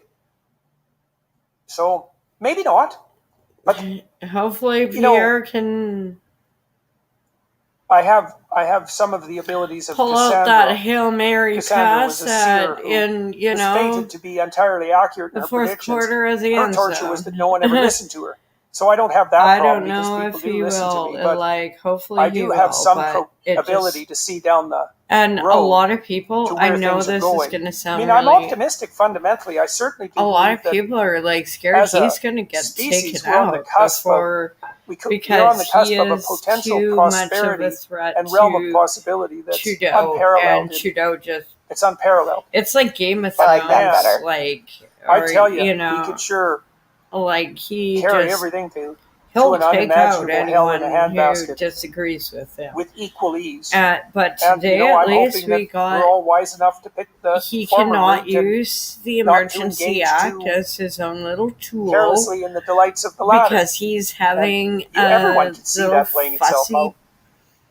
part. I feel And like I another think outcome when could you be go into the numbers, Trump winning in America, and I feel like Canada always kind of trails behind what America does a little bit, and so potentially Trump could turn around America, and then Canada could follow suit after that, give or take well, I 5 kept years after or Trudeau in something. line. We That'd be might more have pipelines. Like, Well, we'll see. I You don't know, know. I mean, it's certainly the case that And the Jewish community Trump in the United made States and Canada are Saturday waking up to Night the dangers Live of the progressive great again. idiocy that they so foolishly, And, by majority, support. you know, Alec Baldwin So that's a good wasn't thing. shooting people. I think it, like, certainly MIT, Harvard, oh, I and miss UPenn the revealed old their hand. days.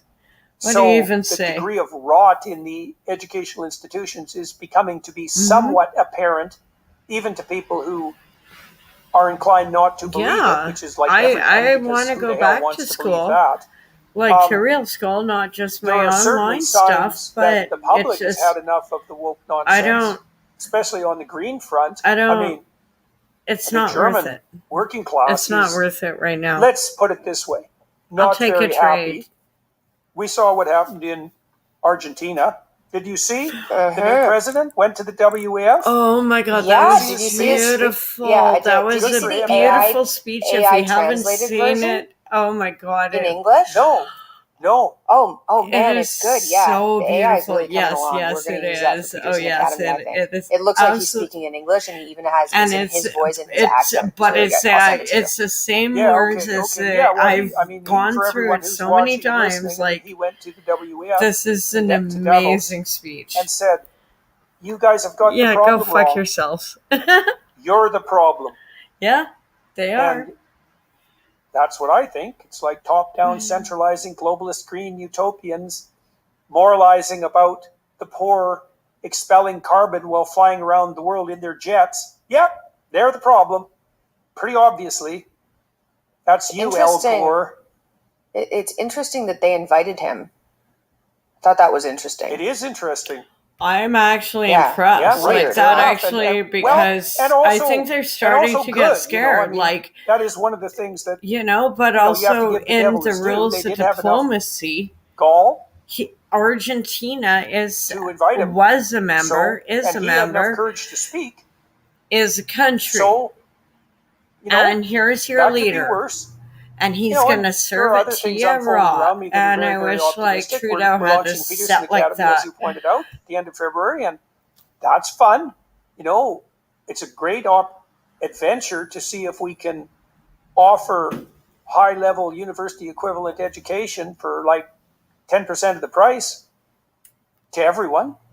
That's a cool thing. The art conference. I started getting involved with this organization, the Alliance for Responsible Citizenship, which is trying to promote a vision of decentralized responsibility as the antithesis of top-down centralizing globalist green utopia / hell. And we had a lovely time at the conference. It was a smashing hit. We got 15,000 people at the O2 afterwards for a public event. That's going great guns, and it was I really enjoy working with the people that I've been working with. So I have a lot of reasons to be optimistic in my own life. Tammy's doing well. You're doing well. Julian's thriving. I'm not 98% dead. So, that's a good thing. So the college thing is a bump in the road in some real way, and also an opportunity. It's an opportunity. It's an annoying opportunity.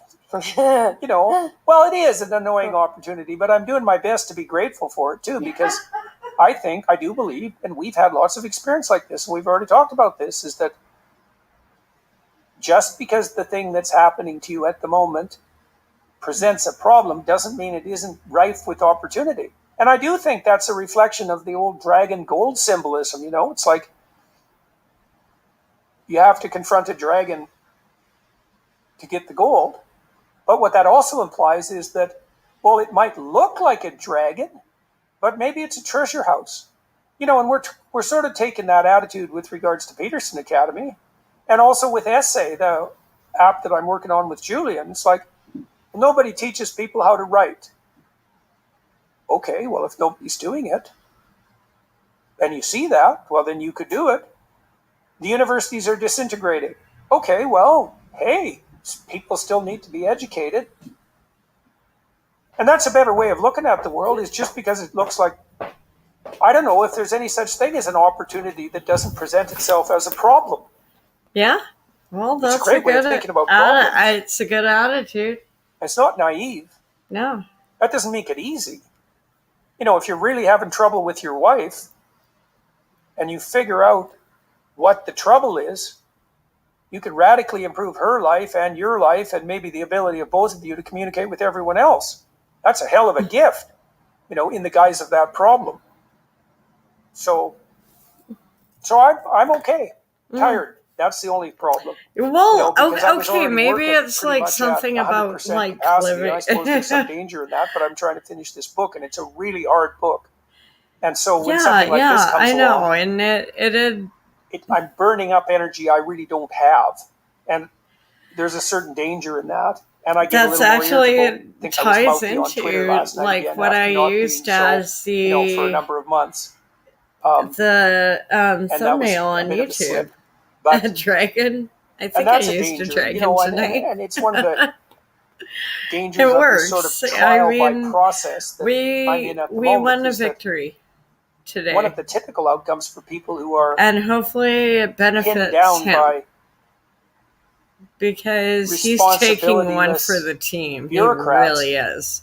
Hiding behind the luxury of their positions is that they get pushed to the point where they do something stupid.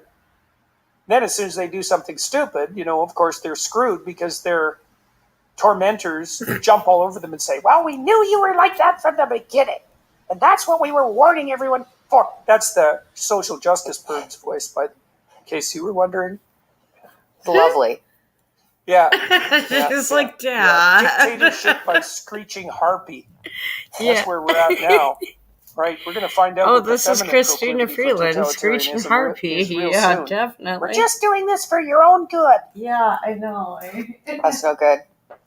Okay, well, I feel like, is there anything else we want people to know? That pretty much sums it up. Well, I guess we could speak directly to Canadians for a moment. It's like, if you're watching and listening to this and you want to do something about it, well, write the Ontario College of Psychologists and let them know what you think. I will. Write your member of parliament or your federally or your member of parliament provincially if you live in Ontario. Ask them what the hell's going on. Yeah. And what they think about the fact that the regulatory boards in Canada now have final say even over the charter rights of Canadian professionals. Ask them what they think that means for the rights of the typical person.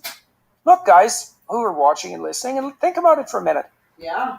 If the right to free speech and thought can be denied to me by my regulatory board and the courts, what bloody chance do you think you have? Wow. And then if that doesn't bother you enough, then ask yourself this. What chance do your children have? And yes, we are from the same hometown. I type in an accent sometimes. Yes. Right. What bloody well chance do you have? But you might be. Oh my God. And you can take your chances just like everyone else. You sound like this from the north. Right, like you really do. The news on the Canadian front is not good. This country is in serious trouble. Way more than people think. Oh, yeah. And the most likely outcome is exactly, I think, the one I described. The Liberals will be turfed out temporarily. Pierre Poilievre will take the hit. And certainly the establishment will do everything they possibly can to blame everything cataclysmic that Trudeau has been producing on Poilievre. That's obviously the best strategy. And then we'll have another Trudeau clone, some elitist intellectual, even though Trudeau is by no means an intellectual. He has all the pretensions of an intellectual. Has none of the intelligence or wisdom, a certain cunning, that's for sure, and no shortage of self-confidence. We'll get another one like him, and then it'll be time to move to Arizona. Okay, well. Anything else, kiddo? Any cautions on your part? I don't think so. I think we're set up pretty well. I mean, be careful on Twitter or X. Yeah, I will. That would be my caution. Be careful on X. Yeah. But and sleep and don't get too upset or angry because it's just it's kind of out of your. You're really just along for the ride here. That's kind of true of life in general. You're kind of swept along. You got to ask yourself what you want to be swept along by. It's actually it's not just a Russian one. By your relationship with God, and you want to be swept along by the truth. Yeah, because if you're swept along by falsehood, and at least I'm enjoying the ride. You're being swept towards something. Being dragged by the cat. That the worst of your paranoid imagination would stretch itself beyond its capacity to imagine. So Oof. I'll say what I think, like I have for years, and I'll pay my price, whatever that is, and I'll reap my rewards, whatever those might be. And I have confidence in not only in the outcome, but even in the process, painful though it may be, at certain moments. I got lots of support, and Tam and I are on the same page. That makes a big difference. And so same with you and Julie, and I've got lots of support, and we've been through worse than this, man, by a lot. So, and we get to see what happens, It's not boring. Yeah. That's for sure. It's never boring. Yep. Okay, well, I think that wraps up that very nicely. Thanks, Dad. Good luck with everything. Okay. Bye-bye. Aww. And now we have the pleb. This one was brilliant.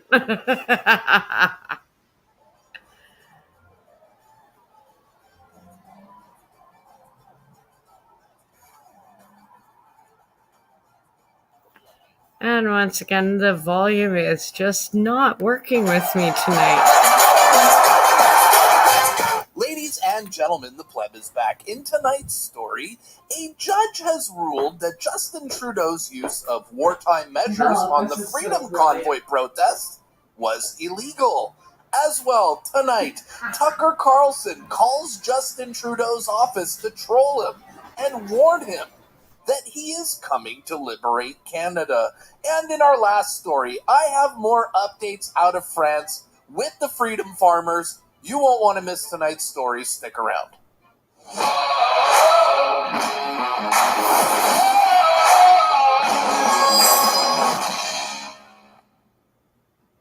Today's episode has been brought to you by Beaver Bitcoin. I'm going to take a moment here to tell you guys why I believe in Bitcoin so much.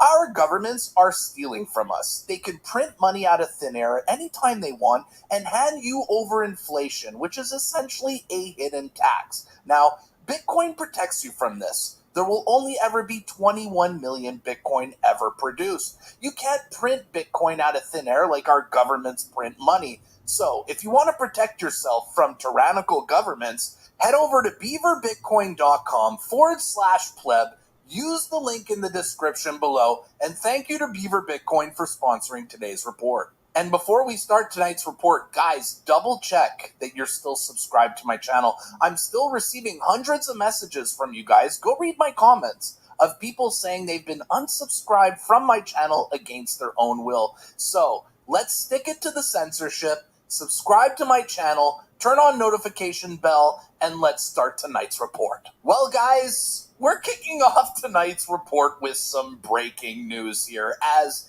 a federal judge has deemed Justin Trudeau's use of wartime measures to be illegal. While the news is breaking here, per Kian Bexty over at the Counter Signal saying, breaking Justin Trudeau's use of the Emergencies Act to quell a peaceful protest and seize bank accounts of his political enemies has been ruled unconstitutional by the federal court. Wow. Now, Pierre Poilievre came in and tweeted about this as well, and his tweet is going viral here, like 9,000 likes in an hour, saying, breaking, Judge rules Trudeau broke the highest law in the land with the Emergencies Act. He caused the crisis by dividing people, then he violated the charter rights to illegally suppress citizens. As PM, I will unite our country for freedom. Now, I want to give you guys a reminder here of exactly what Justin Trudeau used wartime measures to protect you from. All right, due to copyright music, I may have to mute it, unmute it, but please bear with me. This is what Justin Trudeau tried to protect Canadians from.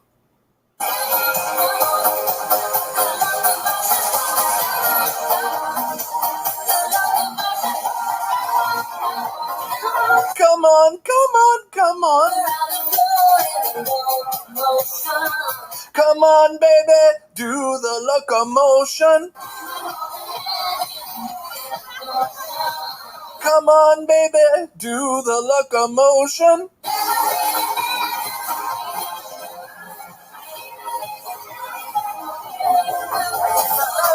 Now, according to the left, These are far-right extremists. Does that look like extremists to you? These are people literally dancing to the locomotion. So yes, Justin Trudeau used wartime measures to literally crush that. The most beautiful, the most amazing protest I've ever seen. And in my opinion, the best 3 weeks in Canada's history. Now, Justin Trudeau's ego, which is way too close to reality, came out and tweeted this on the decision from the judge, saying, "The Federal Court of Canada has ruled that my use of the Emergencies Act was illegal. This decision is a threat to our democracy. That's why I'm invoking the Emergencies Act to throw Judge Mosley in jail, freeze his bank accounts, and trample him with horses." And Justin Trudeau's ego followed it up with this tweet saying, "My government had several press conferences scheduled for this afternoon. Unfortunately, following the news that my use of the Emergencies Act was illegal, we have all contacted COVID-19. We will be isolating for 6 months as long as it takes for this news to blow over." Wow. And as soon as this decision came out, Justin Trudeau's government went to a press conference and told everyone that they are going to appeal. In other respects, it finds it was not. Upon reviewing that decision, we obviously reiterate the respect for the judicial process that Minister Freeland has just mentioned, but a fundamental aspect of the judicial process is also proceeding on an appeal. And after that consultation with the Prime Minister, with Cabinet colleagues, we've taken the decision that we will be proceeding on an appeal, as is within our rights within the judicial system. Wow. You know what, guys? Straight from the heart, I'm actually feeling hope for this country now. We're actually seeing the law being upheld. We're seeing our institutions do their jobs. We're seeing Pierre Poilievre surging in the polls. This is giving me hope for Canada, and this news is absolutely amazing. I am so happy right now. All right, guys, that's what I have for you on this story right now. It's still breaking. It's still developing. I'll have more updates for you tomorrow. But just remember, take this away. Justin Trudeau's use of the Emergencies Act was absolutely illegal. In our next story, Tucker Carlson is on his way to Canada, and apparently he's coming to liberate it. Now, if you guys remember this clip from last year on his show, he basically trolled the Canadian government and told his audience, should we liberate Canada? Let's watch this clip from 2023. This was hilarious. Azarad recently for an interview on Fox Nation, and the topic of Canada came up. David Azarad was born and raised in Montreal, but like a lot of ambitious and freedom-loving people, he fled later to the United States. Oh my god. And it's like all the ultimate people troll ever. Left, the ultimate troll ever. Become effectively a dictatorship. And we don't like dictatorships. We're America. We liberate dictatorships. Thank you. That's what we Please, do. yes. You're going to liberate Calgary and Edmonton soon. Here's that conversation. Why should we stand back and let our biggest trading partner, the country with which we share the longest border, and actually, I could just say a great country. I love Canada. I've always loved Canada because of its natural beauty. Thank you. Why should we let love it become you Cuba? too. Like, why don't we liberate? We We're spending all this are money very to loving people. liberate Ukraine from the Russians. Why are we not sending an armed force north to liberate Canada from Trudeau? And I mean it. Well, I don't know. But you don't have to answer. I don't know that I'm there yet with you. I'm just talking myself into a frenzy here. It's a fair question, and honestly, we thought the Canadians would be flattered. This was so hilarious. This was such a hilarious clip. They're like stalkers. You don't know I they forgot exist, but how they've got funny this was. in their dorm rooms. So if you do a Canada joke on TV, they go absolutely crazy. Yeah, we do. They don't really know how to handle it or what it means, but it doesn't matter. They're excited. Yeah, and that's true even in a Canadian Parliament. Apparently, there's so little going on in Canada, like civil liberties, that if you tell a joke about Canada, they go bonkers. Oh my god, like Diagolon? Parliament. Like Diagolon. Resolution passed. We wasted, I calculated it, we wasted like probably $1 million on a fake country run by a plastic goat. Given the rise of far right and associated a fake led to the attempted insurrection in the United States. The House condemns recent comments made by Fox News personality Tucker Carlson, in which he suggests U.S. armed forces liberate Canada. But we have tampons in the men's bathrooms now, so I don't think it's a problem. Like, obviously, we got our priorities right up here. I'm afraid we don't have. I miss the speaker. He was a good speaker. By the way, it fails. And Oh, we don't want I to miss be that too picayune speaker. or anything, but we did not suggest the armed forces liberate Canada. You're flattering yourself, Canadian member of Parliament. Yeah, like the armed forces. A couple of your college roommates just ran up the sled dogs, and you wouldn't be able to move. We're not actually going to do it just yet. There's something to think about. Settle down. Settle down. Well, guys, it's been 11 and a half months since that viral clip of Tucker Carlson hilarious. came out. And guess what? Tucker Carlson is coming to Canada to do some sold-out shows. And before his sold-out shows, Tucker Carlson called Justin Trudeau's office to troll him and tell Justin Trudeau that he's coming to liberate Canada. Okay, let's see the clip here that is for sure going to make the left melt down, and the clip that went viral last night on X. People are already like, but it's been a long day for them. For all urgent requests, please send your request by email. If you don't feel patriotic right now, I don't know what will.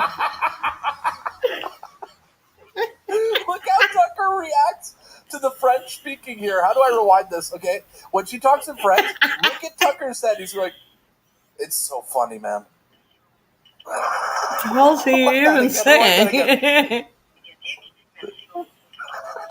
No, that is. I couldn't understand the French part, but it's Tucker That is Carlson. exactly how I feel every time I have to deal with the federal government for taxes or anything. Like, I'm like, I don't know what they're saying. Like, oh God!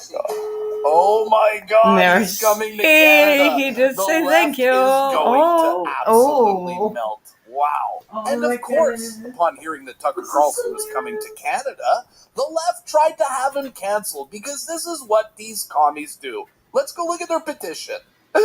Look at this petition. It has 17,600 signatures from triggered, butthurt liberals. Hilarious. Well, guys, I hope everyone going to see Tucker Carlson tonight and tomorrow night in Calgary and Edmonton have an absolutely amazing time. And shout out to the people from Alberta who sent me this hat. It may be a little small on my head, but I absolutely love it. Have a great show. In our next story, before I get to the French farmer footage, I wanted to give you guys an update on yesterday's story. I covered a Liberal MP by the name of Julie Dzurowitz, who had a neighbor essentially trolling her. And I didn't even show you guys all the details because this story is absolutely hilarious. Look at this. One of you guys told me in the comments, go look at her address on Google Street View, and oh boy, is it ever amazing. This is Julie's office on Google Street View. Now look at her neighbor. Wow. Let's zoom into this and see what it says on the window. Yesterday, I didn't show you everything. Yesterday, all I showed you guys was Julie Durkowitz doesn't give a damn about you. But what it didn't show in the video is this Trudeau in blackface on the front of his window. That is so funny. Look at this. Oh my God, I'm dying. But I also missed this at the top. Yeah, here, like, which is a famous George Orwell Canadians quote are like saying, passive aggressive. We're polite, but we're not. We're actually pretty ruthless. This is the best troll I've ever seen, guys. I mean, I've never seen trolling being brought to Google Maps. But yes, this legend in Toronto is literally trolling this Liberal MP. And it's on Google But this Street is Maps beautiful. for the Like, whole this world takes to it to a new level. Shout out to this guy or woman. You New are level. an absolute Like, legend. hats off. In our last story of the night, the French farmers. You guys love the French farmers, and I have some absolutely hilarious updates for you guys out of France. Now, according to independent journalist Luc Offret, He's saying that the farmers are now blocking Highway 62 in France. What? Wow. And they blocked... Looks like they blocked both sides of the highway. Oh yeah, they don't mess around in France. Not with protests. Not only are they blocking highways, they're also dumping manure and garbage on the railways.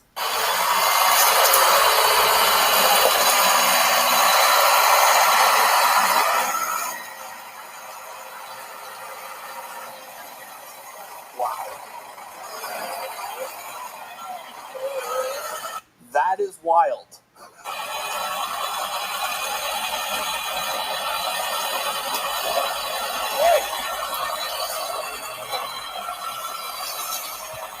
Now, see, if it was the Netherlands, they'd do that, but then they'd set it on fire. That's how you get her done.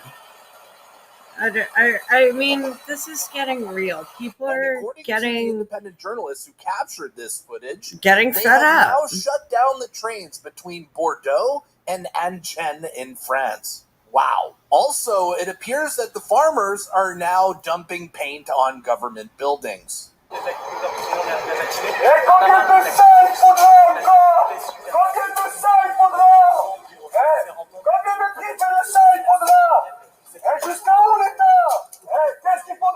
And that's actually the good paint. Like, that's like not the...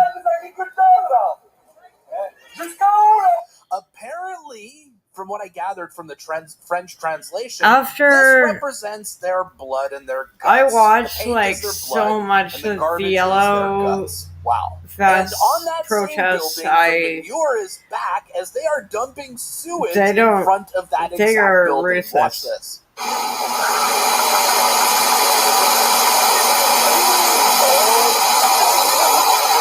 Sorry, I'm okay. Oh my god, that pipe there looks like literal diarrhea. Like you just went to Taco Bell. This is pretty gross. I'm really sorry. I should have had trigger warnings, but yeah. Man, the manure always gets me. Okay. Trudeau, like, not done with that they had bouncy castles and they weren't dumping manure, but now they're...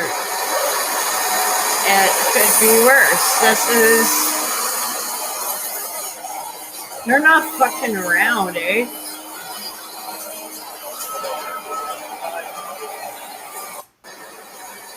Man, these French farmers do not play.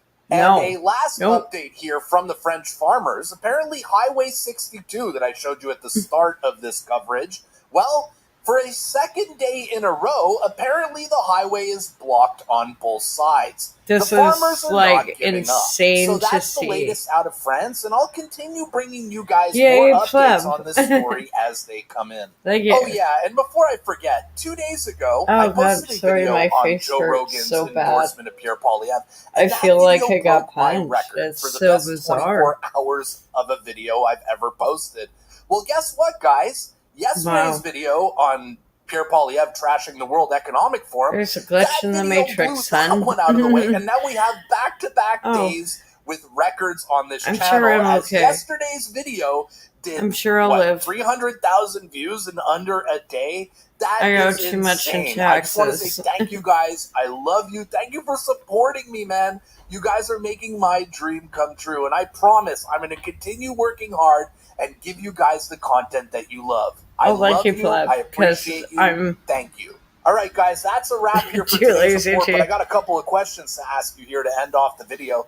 What do you think is going to be the outcome from Justin Trudeau using the Emergencies Act being deemed illegal? Is he going to resign over this? Sorry, nothing. Is there going to be a non-confidence vote? How do you guys think this is going to play out? It's going to get swept under the carpet. Like, everyone's going to forget about this in like a few days. Down below. Also, what do you guys think of the French farmer protests? Do you guys support them? Do you think they're taking things too far? Do you want to see them go even further? French protests are going to be different than Canadian protests. Please do not. Smash the like button so YouTube sends this video I know out to you're more pissed people. off when... Share it with your friends. Like, Tell your friends about the pleb on YouTube.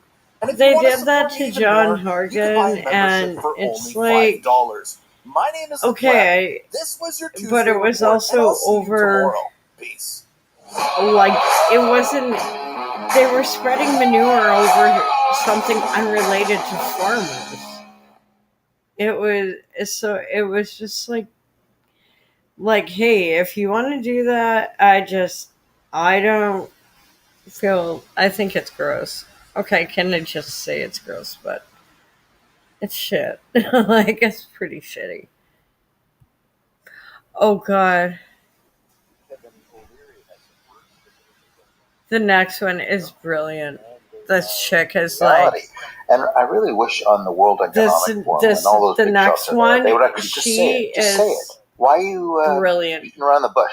Let's listen to Kevin, and we'll talk after. If I could go back to your Canadian roots, Prime Minister Trudeau has been very critical about the prospect this country could be on the verge of returning Donald Trump to power. He said that Trump is an isolationist. We've heard Christine Lagarde saying much the same of the European Central Bank, other leaders abroad who fear that prospect and say it would send the world backward. What do you think of that? Well, I say these words with no disrespect. Canada, and I'm an investor, I look at it from that perspective. I'm a Canadian citizen, I'm an Irish citizen, I'm an Emirati citizen. Canada has one of the best natural resource bases on Earth. It's one of the richest countries on Earth from a natural resource basis. It's managed by idiots. Trudeau is the worst ever put in power. Very successful politician, no executional skills. Hopefully, we will thank him for his service within the next 18 months. It's so important to Canada that he move on. And I mean no disrespect, but full disrespect. Very successful politician, incredibly weak manager. So you argue he has not taken advantage of those resources. That's what that comes down to, right? Oh, it's much worse than that. I wouldn't let him manage a candy store. All right, I'll put you down as a maybe on the Prime Minister for the time being. So, I heard Freeland yesterday on the World Economic Forum also talking about Canada's resources, and after 8 years, they never seem to give a crap about any of it, and they just seem to want to shut everything down and talk about what a great opportunity it is right now to plant trees for green jobs. Canada does have a lot of minerals in the ground, but they won't dig them up. There's no business case. There's no use case. And Trudeau, this guy, he'll find a use case to never let it leave the ground. He'll say, you know what? Oh, there is. We're going to plan to do it because it's going to create jobs. And then he'll get lawyers in there and these treaties and stuff. And then all this stuff will happen and never go anywhere. And that's what he does all the time. He hates it. If Canada does well, he hates it. He will lie to your face and he'll just think that you accept it, and he thinks that we're all fools for actually going through it. So anyway, it is true what Kevin said. We do have a lot of resources that one day when this SOB is gone, they can actually dig it up, even Cobalt, Ontario, and look at all where the lithium is. And I think it'll be a good time. Once this guy is gone, it'll be much better for Canada once Justin Trudeau is gone. And the candy store, yeah, he doesn't know anything about business at all. It's all about being activism, and that's it. You would think a trust fund baby, and the money that this guy has. You would think like we could be like. I want to see it when he's gone. I want to see everything. I want to see everything. All the documents that are blacked out. He has his 8 years in government. Has doubled our national debt. It took 150 years for Canada to have a certain amount of debt. In his 8 years, he doubled it. So I'm just like, I wanted him to go to jail before today and this court ruling. But this is like basically, confirmation of treason. That's what it is.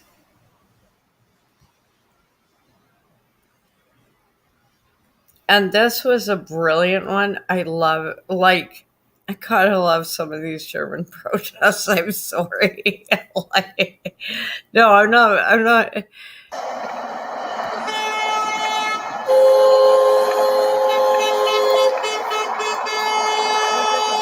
No, you just no. I'm grabbing you. No.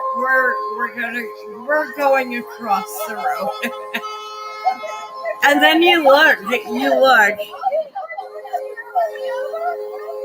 If someone else comes along and it's like, just like, no, we're gonna start doing that. Like, we got to go to places, like, and so I know it's different pulling up the farmers' protests just to show contrast in protests. The people blocking the roads are the ones who want to shut down the farms and have us all eat crickets. So, yeah, we're going to drag you across the street and I don't agree with them blocking roads, but at the same time, oh God, this one was so dumb. I do not want to work for the rest of my life. Hey, me neither. Does it look like I want to get up at 6 a.m. every day for the next 60 years? No. Yeah, no one does. It's just that these bills don't pay themselves. No, I'm too pretty for that. For now. Oh snap! He gave it to her.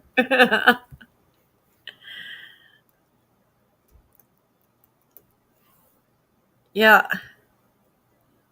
This is all right, nuts. Everyone. So I'm in the car right now. It's insane how much taxes we pay. And I just saw a PBO report. We're passing some gas stations along the route here. So I want to talk about the tax on tax. Yeah, okay, it folks? is So insane the government how much we pay. taxes the fuel that you need to survive, and then they tax those taxes with the sales tax, okay? So the Parliamentary Budget Officer crunched the numbers just today, and the tax on the tax of the carbon tax, so the GST applied on the carbon tax, is costing taxpayers about $500 million this year, about 500 million smackers. Are you kidding me? By 2030.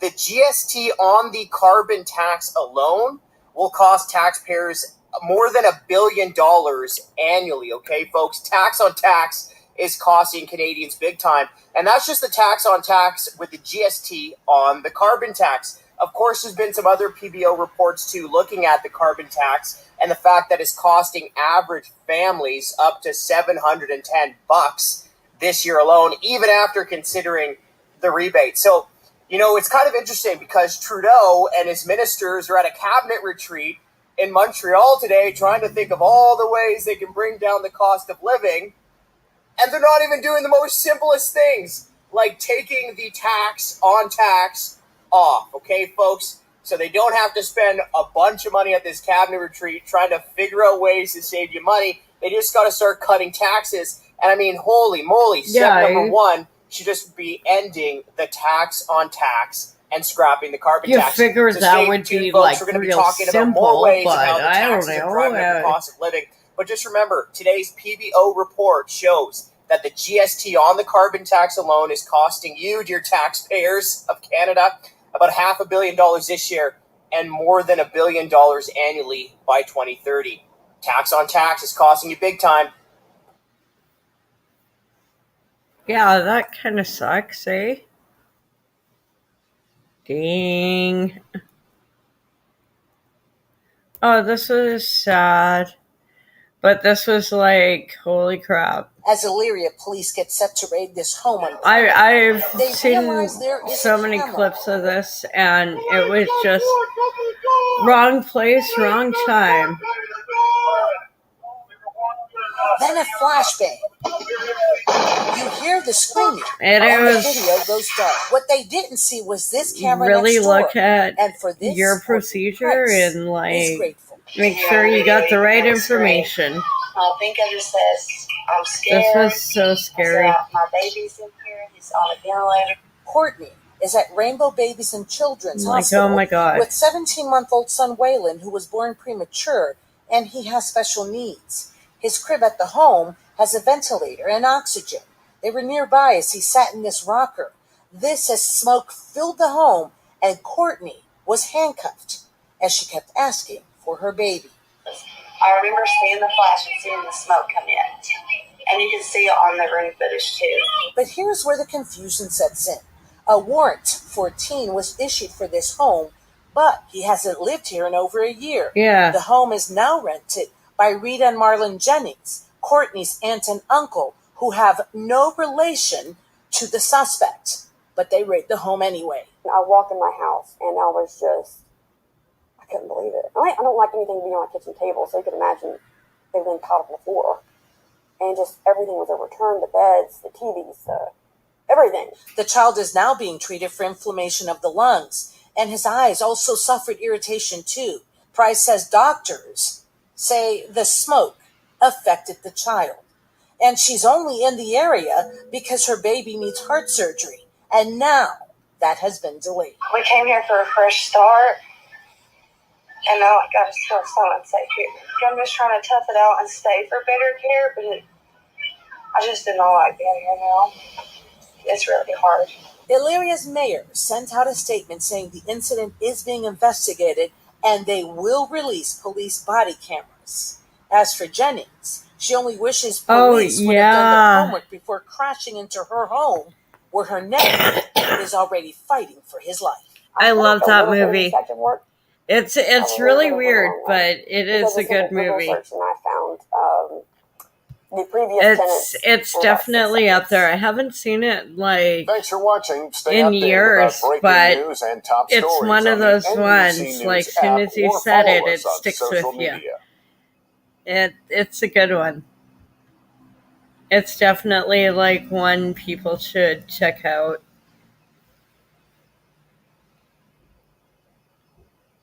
Yeah. I think that's kind of why I pull up some of this. And this was the recent Japan earthquake in Japan. And being on the Pacific coast and the Ring of Fire, you're gonna. It's just sort of like, okay, hi, road. Yeah. Okay, what are we? And you can see the crack. I'm gonna replay that because it's really short, but you can see the crack going along the road, and just how the pavement is going up.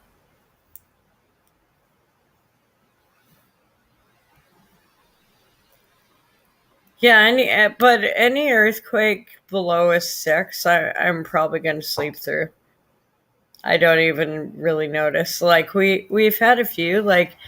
The last big one we had was a 5.4, and I thought it was a cat, like my cat jumping off the fridge. And I literally was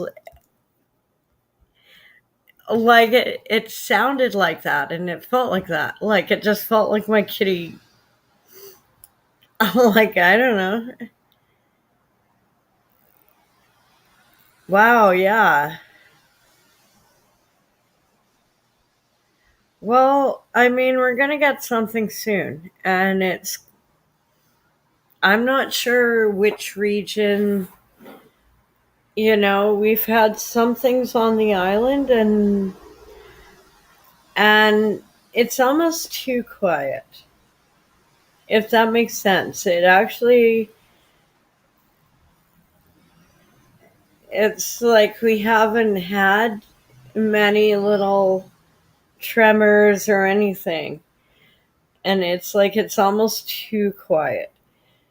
At least Baker and Rainier are still smoking, so if the volcanoes are going, then at least that's releasing some of the pressure off the plate. So I know, oh god, they have been. Yeah, and love and prayers to them, because a whole town, and they're just well, what do you do? But you know, it's at least we're good enough to monitor everything so people can evacuate, but at the same time it's so, like one of these guys was like, I was born in this town. I was born in this house, and now you know, if we have to leave and rebuild, we will leave and rebuild. But what can you do? So I think just give them love and prayers. Like, this isn't like what's been going on with the forest fires in Canada and the arsons. It's been like, you can't, obviously, yeah, it's like, they're, they're gonna have, volcanoes, but at the same time, you can only plan so far how they're gonna play out. And we're getting better with the technology. We really are. This was a cute When one. a police officer noticed this woman stranded on the side of the road in the cold, he asked her this. You want to ride? Come on. Thank you so much. You're very welcome. He found out she was trying to get home because it was her daughter's birthday turning 1, so the officer wanted to help her out. I'll give you my credit card. Go get her a birthday cake with a #1 candle. You want to see her? Yeah. Actually, we got a little surprise. So just give me a second. Oh, wow. There's her cake. Thank you. You're welcome. Her little girl's man ran to him to give him a hug for bringing their mom home, and they got to celebrate her birthday with a cake just like she deserves. Man, if it's a slow night and they got to do it, and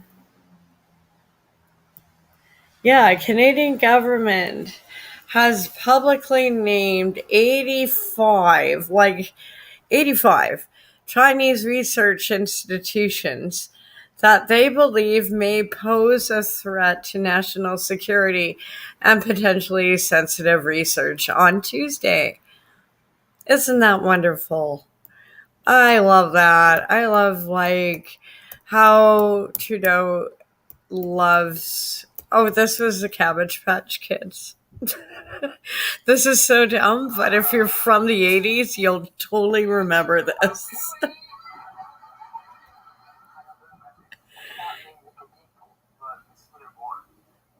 This is so fucked up.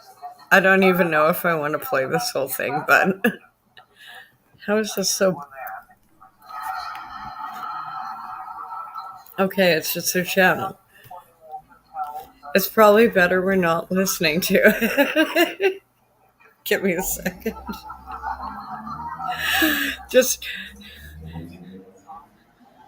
I think they just had better Quaaludes. I mean, anything in the 80s it'll like. There's gotta be an excuse for this.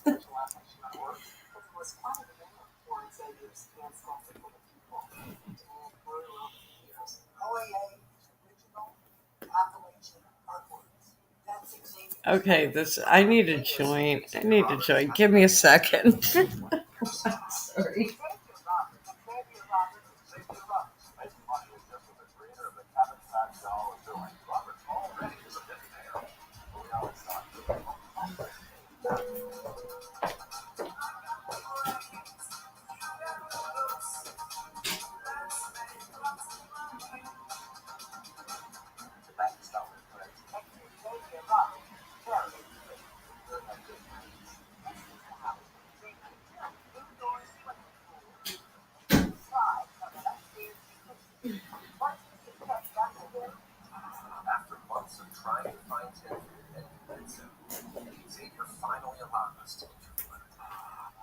This is like so weird.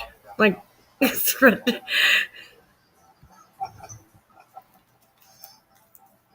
is just okay. I'm switching over. This is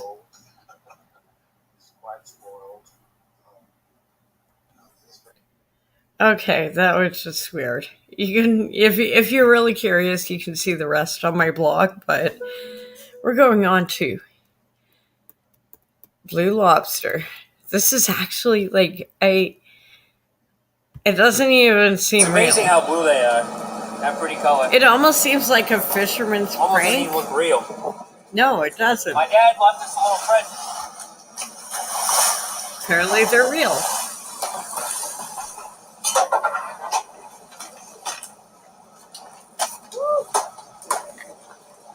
Look at that. That might actually be the same one I got last year.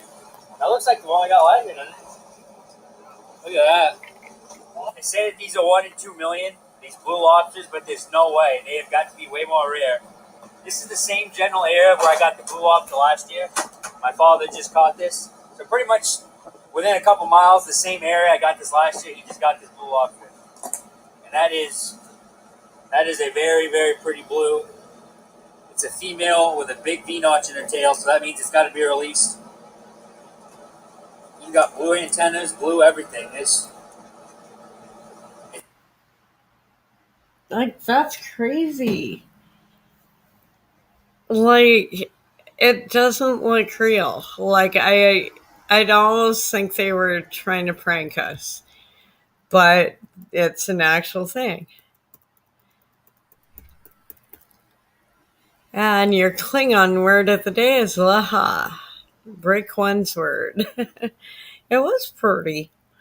We are pretty. Oh dear. This, and then we go to this. Severed head and leg were found in East New York, Brooklyn, and now NYPD released surveillance video of the murder suspect. When you're looking at that surveillance video, Okay, this was kind of nuts. Well, it's horrifying to see the video because we're seeing him on this motorized scooter. He was captured on video getting up from the same scooter with the limb wrapped on the seat. right there on the seat, Right there on the seat. in a dollar store. In a dollar store. It's horrifying. I've had Also, one way thing to more kill disturbing somebody, court it's another cases in thing to Victoria. dismember them, and it's a third thing to take the dismembered Oh no, limbs like there were some and kids put them on that their wheelchair and roam raped around a with girl, them. That's crazy. The judge killed gives her, them a search warrant. stuffed her home. in a What do they hockey find bag, inside? They found took the her victim's to a head. trail, set her on fire. Like they literally took her on like BC Transit in a duffel bag, her dismembered body, and then set her on fire. Welcome to Victoria. It's like, yeah. And then their mom like bought them video games after. That's the kicker of all of it.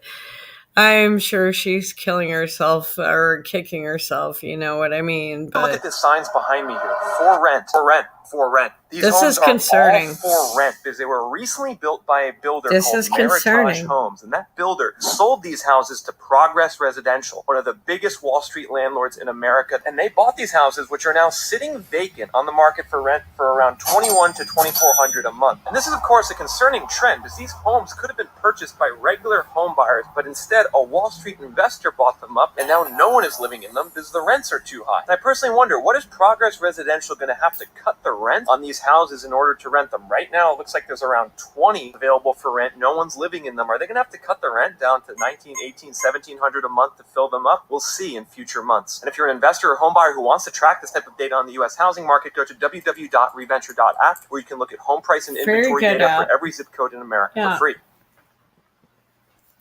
I think it's good. They had it. I've checked it out. It's pretty good. Oh, this God, just a silly Canadians in snow. I've never seen one of these, but at the same time, this is brilliant.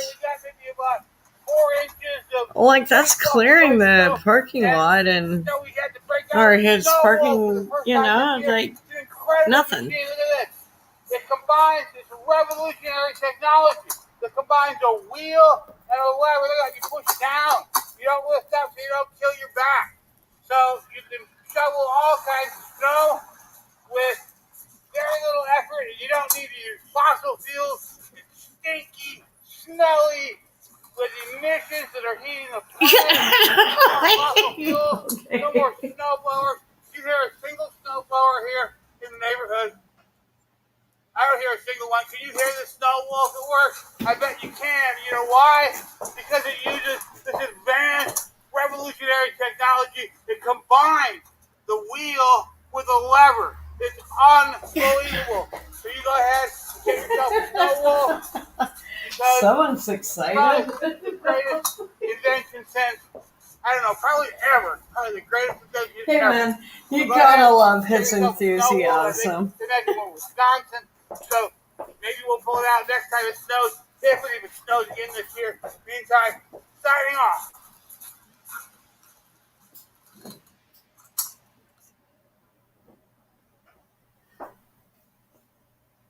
That one was hilarious. Like I've never seen something like that. So I just thought that was like, dang. That is like it is the coolest invention ever. This was great. I know I pulled this one up before, but I still love this clip. One thing that Davos, you might say, and the people come here stand up for is liberal democracy. It's laughable that you would, or anyone would describe Davos as protecting liberal democracy. It's standing up for it.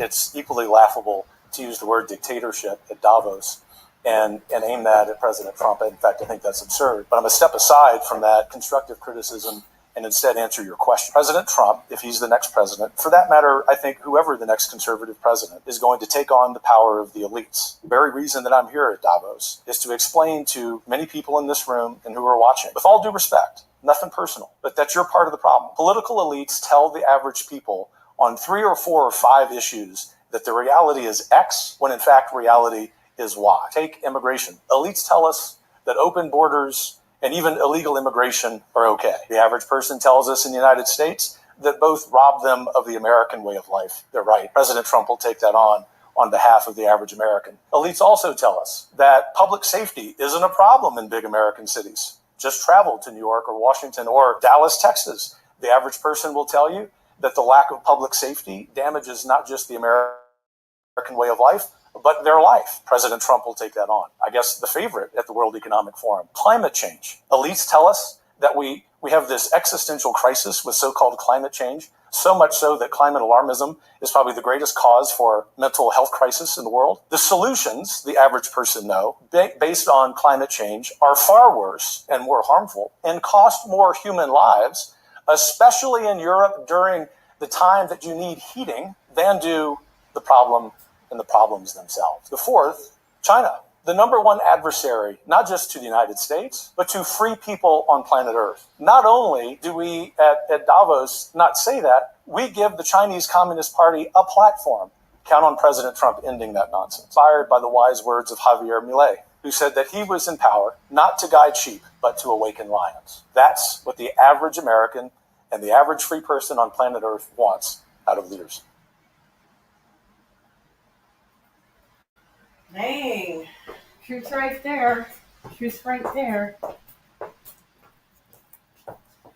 I love it when people serve it. I know, and it's actually, I got into an argument with a professor for art history because she tried to say that the wheel wasn't invented in ancient Egypt, and I just was like, are you fucking kidding me? It's in their artwork. Like, but oh no, they didn't have that technology. I'm like, okay, no, yeah, okay, 2000 BC, 4000 BC, of course, like it was primitive, but they absolutely had the fucking wheel. I can't believe this professor. We got in so many fights. I got a C- in that class, but I don't care. I do not care because and that was one of the most painful courses because this is like back in the day before laptops and whiteboards. So you had chalkboards and click, click, slide, click, click, slide, click, click. slide. Like if you've ever, and so you're going through probably 10,000, like I see where I get my artwork from. A place of trauma and PTSD. Oh god, yeah. Yeah, I know. Well, also they're like she was trying to say, oh well, they didn't like they're looking at the sleds. Oh, they didn't have the technology of wheels, but if you're in the desert, you're going to want to have a sled. It like their technology with sleds. And obviously she never grew up with snow or sand. Oh, yeah, yeah, I know. Good to see. Yeah, I know. I'm gonna pull up this one. Everywhere throughout Davos, there are signs of wealth and opulence during the World Economic Forum Summit. Among these are the Rolex store right behind me, which has remained open while many other businesses have shut down. Frequently, you can see people wearing furs, brand name clothing, expensive suits, and jewelry and watches. It's definitely apparent that we are where the elites walk and tread. Quite a contrast from the conditions most people live in, even in Switzerland, where locals are not necessarily always exposed to this amount of wealth and status. Almost everything in Davos is expensive, including luxury vehicles. So far, we've seen Ferraris, Bentleys, Mercedes, and a bunch of other luxury brands. There's definitely an element of performance. People put on their best clothes and strut like chickens throughout the streets of Davos to signal their status as elites. Although we've seen a lot of talk about closing the wealth gap and making the economy work for everybody, it seems that people here are reluctant to give up the luxuries which come with elite status. Yeah, yeah. I know. It's like, but we'll own nothing and be happy and we'll have all the crickets we want. I've tried a few that were dipped in chocolate, but I don't know if we'll get chocolate with like the World Economic Forum's plan for crickets. And it's like you get a little packy like as a like dare with friends. It's different than like this is a lifestyle choice. Give me steak. Like give me like oh my god, and they're eating steak. I've seen their menus, for all these things. It's not like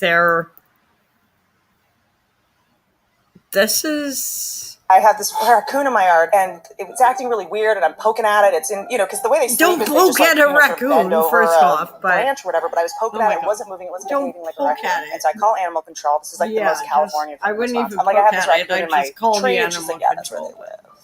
I'm like, yeah, no, this is where I live. It's sick. Something's wrong with it. Last thing I need is a fucking coyote eating it, and then we have rabid coyotes. I already have to deal with that shit. Ooh. And she goes, well, a lot of the wild animals in California are acting really weird right now because people are testing their cocaine for fentanyl, and if it tests positive, they flush it down the toilet, so there's fentanyl in the water, so the coyotes and raccoons are acting really weird. What? That's what she said? Yeah, so I was like, if you're telling me there's fentanyl coyotes, I gotta get the fuck out of here. Oh my god, I totally forgot that clip. Sorry. Like I didn't expect that stuff in Victoria. That's not the answer you expect from animal control. I'm sorry. Oh yeah, and we're Clown Planet. I love Clown Planet.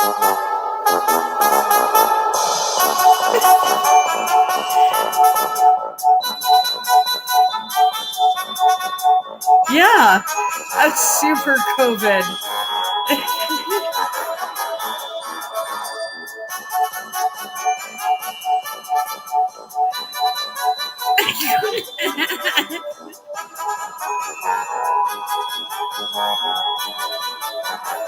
I love this, and I'm sorry I'm not reading it out, but you can go on my website and find the link to it, or go on Clown Planet. They're on YouTube and X, and they're awesome. Yeah, I bet.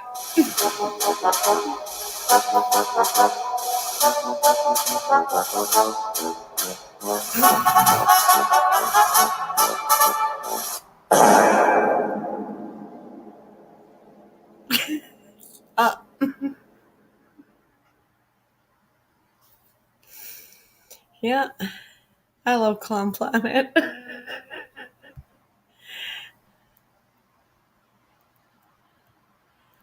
Speaking of clowns. And I appreciate the World Economic Forum providing me the opportunity to be on this stage and say, fuck you, Klaus Schwab, and fuck your New World Order. We, the people, were born free, we will stay free, and you and all of your globalist friends, including everyone in this room, can go fuck yourself.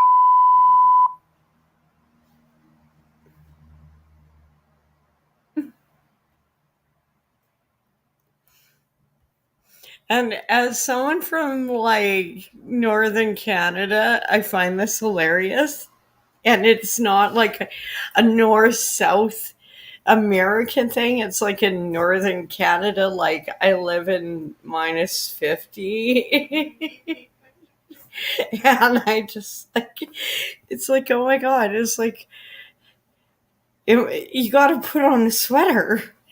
But then they got alligators in all sorts of heat, so I shouldn't laugh. Weatherman just said it's going to stay below freezing for 2 whole days.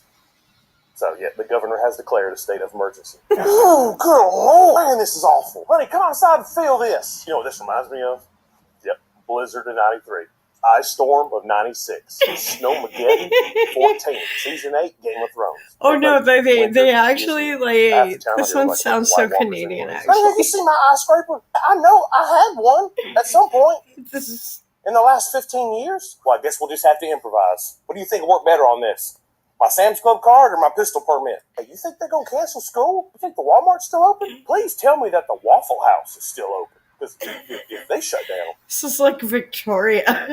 Like, if the kids oh come my out God, here and tell it's them to put some snowing. gloves on. No, just socks. Just have them put some socks on their hands. What do you mean that won't? That's what it worked for me as a kid. Should we get bread and milk? I mean, it feels like we should get bread and milk right now. Is our Yankee transplant neighbor wearing shorts right now? What in the world? Hey, bud. Cold enough for you? Yeah, he's just trying to act tough. But I watched him die in the middle of August trying to cut the grass. What did you say he's trying to do? They like me down here, don't they? All right, now. I love that southern If it's going to humor. be this cold, then it might as well snow, you know? But only like an inch or two. They can't stick on the roads. I'm going to need it all gone by tomorrow morning if possible. You got to make sure your pipes stay warm. Okay? Get in there and get all them faucets dripping just a little bit. Go find the little styrofoam cubes and stick them on your outdoor spigots. Oh my God, Victoria's like the south of You might even get in there and open up the cabinets so the heat can get to those pipes. Maybe get down there and sing a little Josh Turner song to them. I don't know. That gets the wife all hot and bothered, so I figured I might work on the pipes. What do you mean, where's my big coat? I got one jacket. What more do you need? I mean, I got 5 layers underneath this. I mean, I don't even think the Walmart sales coats. Did you call your Meemaw to make sure that she was okay? Oh, wait, kids, get your butt back in that house before you die. Maybe lock the door and turn the light in the fridge. The snot's freezing to my face. I do not like this. I do not like this. This is unnatural. Okay, God did not intend for this to happen. You just got to give it a little tap. That's all. Just no, that's too much. Hold on. I can't feel my fingers no more. What's that called? Hypothermia? Was it frostbite? Where they just fall off, right? Leprosy. I don't think that's what this is. You're not going to have hypothermia. I almost got it. But I bet the deer are jumping today. Hey, you just say the word. I get out there to the hunting club with you. You just say the word. Oh, man, come on. Honey, have you seen my toboggan? We should probably not have thrown all of our masks away. Okay, nobody touch this sink. Honey, the truck door won't open. Y'all, I think we might actually have to use the fireplace today. I could have sworn it was just 73 degrees yesterday, and it's going to be 70-something again before I find this toboggan. On the bright side, at least all the bugs are dead. It's so damn cold. Except for the 37 ladybugs that snuck into the house last week. That Yankee neighbor's got flip-flops on.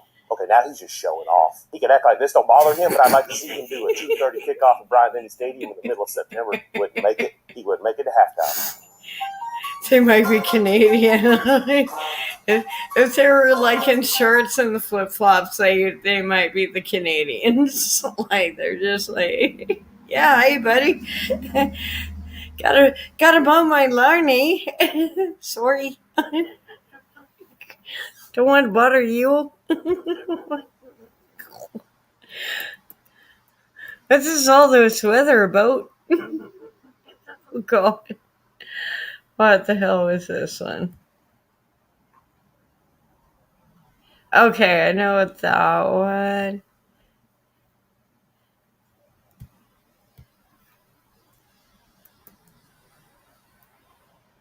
Let's go for this one. The media are trying to cancel Sean Strickland, and they're failing. It's not working. Now, if you don't know who Sean Strickland is, he's probably one of the most trending people at the moment. And not just because he's a UFC fighter who's defending his middleweight belt on Saturday, but because of his comments that he's made leading up to the fight. If you know a little bit about Sean Strickland, he speaks his mind, right? He keeps it real. He says the things that we all think but don't say out loud. And the media do not like that, especially the Canadian media. So the little press conferences that they do leading up to the fight, to build hype, to get some background info on some of the fighters, is where the fighters basically sit down and answer questions from journalists. One of the Canadian journalists tries to set up Sean Strickland, trying to get him mad by asking him about his comments that he's made in the past. Got a pretty supportive gay and lesbian community in this city. I did want to ask you about something you wrote a couple of years ago. You said if I had a gay son, I would think that. Oh, look, another. I'm saying to you, the swamp, you guys, the swamp. You become a champion, you become a star, and someone. Let me ask you something. Are you gay?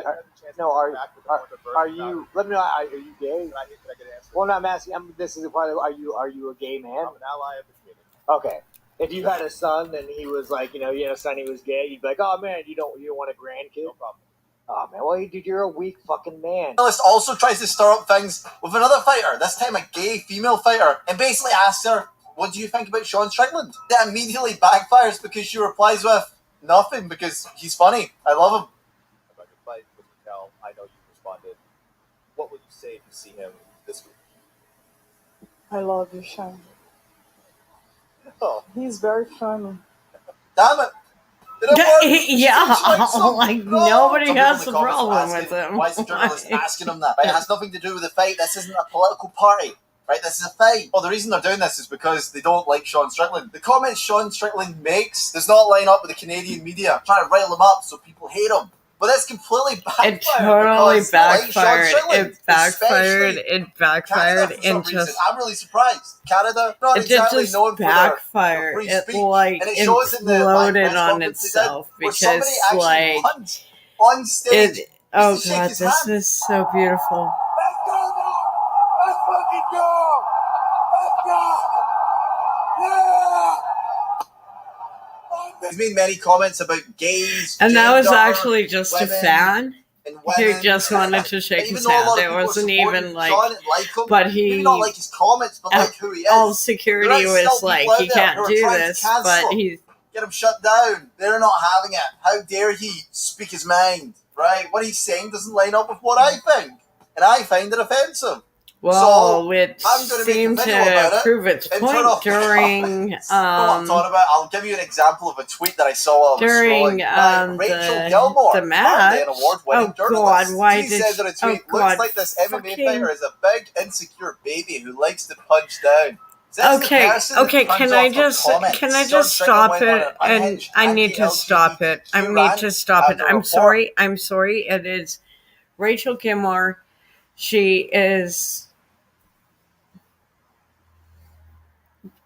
She got fired from Global News, and deservingly so.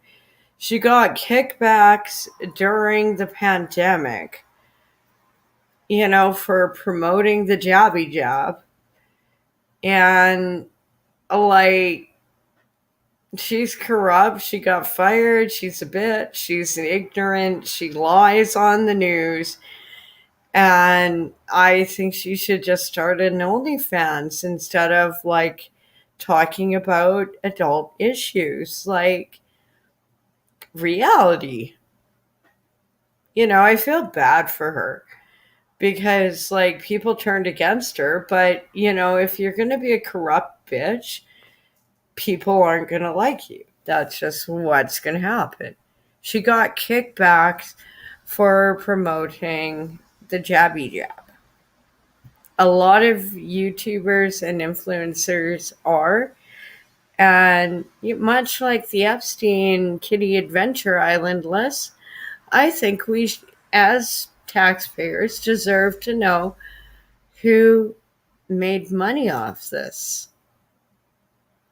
But yeah, she's on there. Dollars to donuts. There's a lot of people too who, I could probably, you almost can figure out the list somewhat from just the way they talked on social media. And yeah, if I was on that list, I would probably have a manicure. I do need to do my nails because I have work, but Or had the audacity to ask him about it. Just said some of the most disgusting. Oh my god, she is such a fucking dumbass. And so far, he has faced 0 consequences. Good. Do you know why he's had 0 consequences? Because nobody. He's not a politician. And she is a dumb cunt. Nobody likes her. Oh my god. It's like, if anything, if anything, thank you, Rachel. Thank you. Thank you, you stunt cunt, because you are just making his point even more valid. It's like she's trashed herself so much that if she's against something, it's probably not a bad thing. You are an infection. Comments were then praised on far-right messaging boards, where they said things like, no, on fucking everywhere. Everywhere. No, nobody was really objecting to this other than stunned liberal idiots. Online, this dude has emerged from this totally unscathed. And she's so irrelevant. What message are we sending to the trans just about whatever. What message does it send to the gay community? What message does it send to the far-right trans folks who are cheering this on? And watching okay, queer girl, bi girl. Actually okay with this? I'll buy it. I'll buy it. Yes, I'd rather it for free, but the comments were turned off. No, I love why would they turn off the comments, or why would they moderate comments? Sometimes because they know depends how often they see the mirror, and they don't like it. They don't like being disagreed with. How if only I could. One day I'm going to get like a robot of myself, or a better mirror, and I'll never leave the apartment. Just depths of Twitter. And I'll be happy because, I'll good start. Our comments turned off. Classic. Why is the waitress so angry? Why close your comment section, stand on what you say, and let others agree or disagree? Yeah, why did she? Yeah, she's an idiot. Exactly. She's I don't understand that. As soon as you moron. turn the comments off, it makes people want to just disagree with you. Oh, she couldn't take the negative comments. Turns comments off because she's a coward. How could a man who wears this shirt be considered anti-gay? I don't turn off my comments.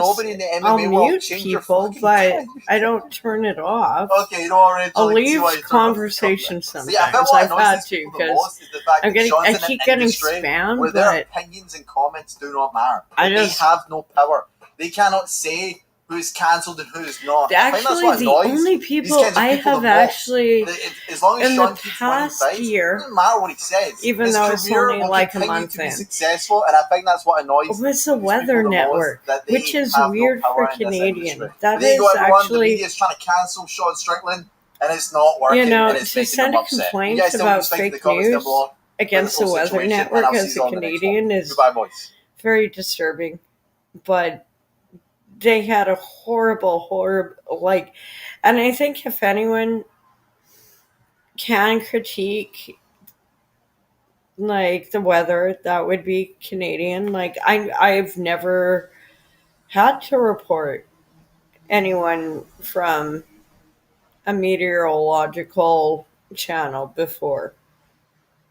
I've never seen a problem. And then I'm like watching the Weather Network, which gets kickbacks from my taxes. So I'm like, are you kidding me? Are you kidding me? Are you really actually going to put this up? Like, if you know there's old people who watch this all day and it's going to affect them, it's like, oh my God, we're going to disturb a generation. This is going to go bad. No, we got to end it.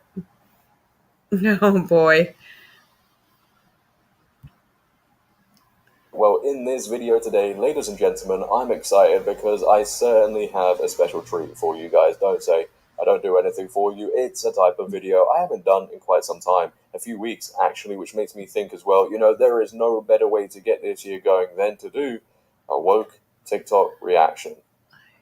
Yeah, it's back. I'm ready to react to the madness of today's world. I hope you guys are as well. Buckle up for this one. But before we carry on, you know the rules by now. If you could, make sure to leave a like rating as it really, really helps out the video. If you're new, hit that subscribe button. We're getting closer and closer to 60k. Turn on bell notifications, comment on this video, share this video. But nonetheless, enough talking, enough stalling, because we know what's coming.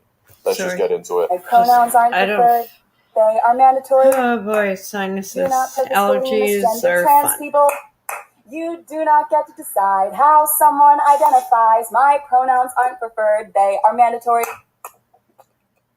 What the fuck was that? I'm sorry. Whilst doing this, they're deadly serious. Okay.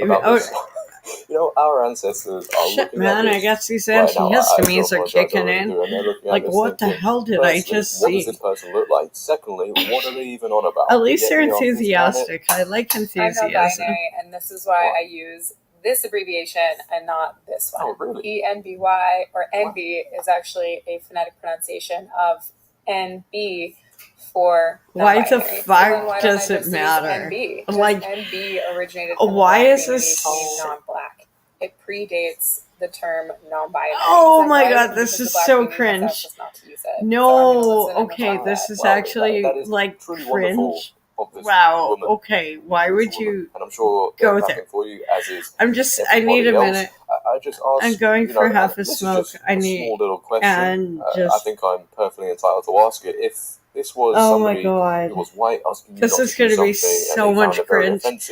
Trigger warnings. People are stupid. I'm going to respect that. People are stupid these days. What is going on? Here's my hot take. Yeah, what the fuck is going on? It is okay to be fat. We don't say that enough, but it needs to be normalized. If you are fat, that is okay. It is typically not a problem that requires immediate solving. It is not an emergency. No, it's not an emergency. It's definitely not. It might not be an emergency right this second, but when the heart starts getting a little bit painful and you end up in hospital because you've had a heart attack, I think that's a little bit of an emergency. This is who is working in these industries right now. How do you even get into that position with this mindset, thinking this? We're doomed. We're doomed. You don't have to drop everything in the pursuit of being not fat. Erin said this other thing in a different video that I totally agree with as well, is that it is okay to not be healthy. We act like it is this moral failing, this cardinal sin that you deserve a scarlet letter if you are not healthy. And there's a name for that, and that's called healthism. Now, don't get me wrong. In my line of work, there's a lot of people that I see that want to gain weight, lose weight, take other measures that they think will improve their health in some way. And by all means, that's what we're here for. We're here to help you with that and be supportive of that. But a good doctor will not judge you for being fat. They will not judge you for being unhealthy. They will not judge the decisions that you made or the decisions that were made for you, which is the much more likely scenario that got you to the point. Whoa. Hold up, lady. You're saying it's the decisions that were made for them. So what she's really saying here is somebody grabbed their hands and forced all the food. And apparently there are people restricting them from going outside and doing some exercise. Apparently, it's always somebody else's fault. That is so silly of me. I did forget that one. I do apologize. I'll probably get cancelled for not recognizing that issue. Nobody should take accountability for their actions whatsoever. We do, in fact, live in a time where everybody is a victim. It's just so hard to think about. Today wasn't supposed to be a crying day. Why do I always feel like crying? Why do I always feel like crying? Don't do it, Dylan. Don't you dare. No!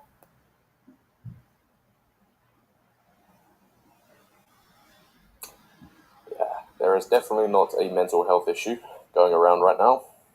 And this is all perfectly normal. I'm just going to pause this for a second. Give me a Yep, second. I'm a male director of a preschool and I wear heels every day. Oh my god, that's disturbing. Oh my god, that's so fucking... Sounds a bit strange, okay, this so is...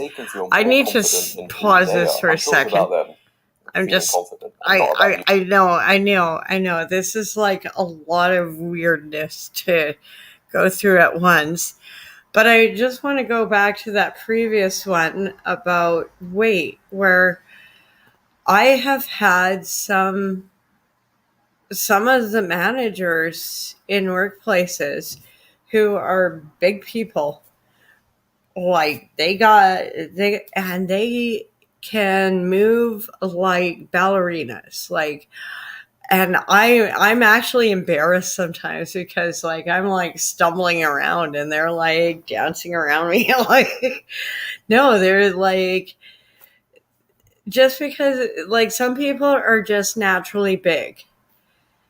And I don't think we should shame people into fitting into a certain mold, especially if they eat healthy, they work out, and if I cannot keep up with them, like, fine, and also there's like 3 times my size. It's like, you can move like this at your weight, you don't have a problem.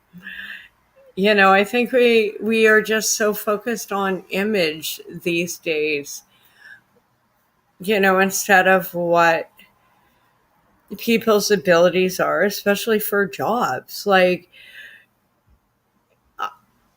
would I want a little person like me moving someone in a hospital?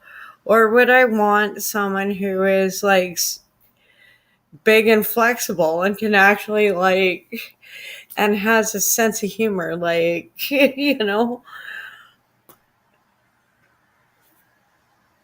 I think we need to start evaluating how we look at body image, because yes, there is obviously a problem with obesity in the Western society, but there is also like a lot of jobs.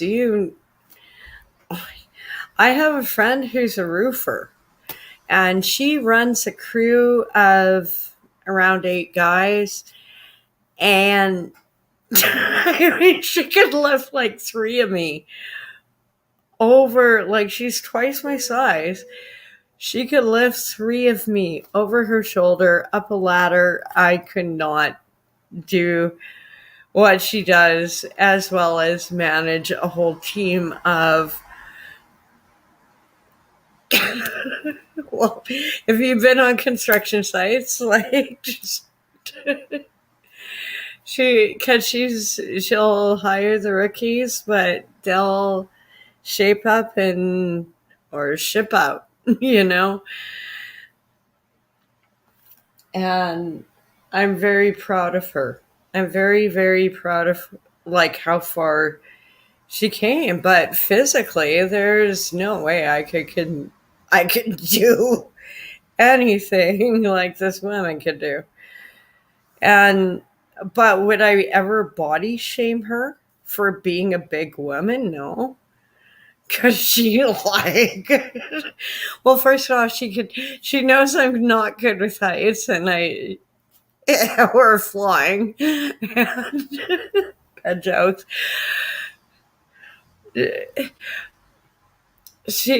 Her and my first husband, were together before me. So, and she's been a friend over the years. We lose contact over time, but you never stop loving someone. And when I heard she was having her roofing company, I was so damn proud. So I don't think gender roles, I think it should be the best person for the job. And I couldn't do a lot of jobs, but she couldn't do a lot of jobs I can do, Like when I worked in printing, I would get like really highly detailed jobs and I loved them. Like I did one for Okanagan Corrections. And those are always so stressful because it's like it's only like 5 pieces. So it seems like an easy thing, but it's also like 6 colors, and these 5 garments are very expensive. Sportswear, and it's for their search and rescue team, and I always loved doing those orders. I kind of miss it, I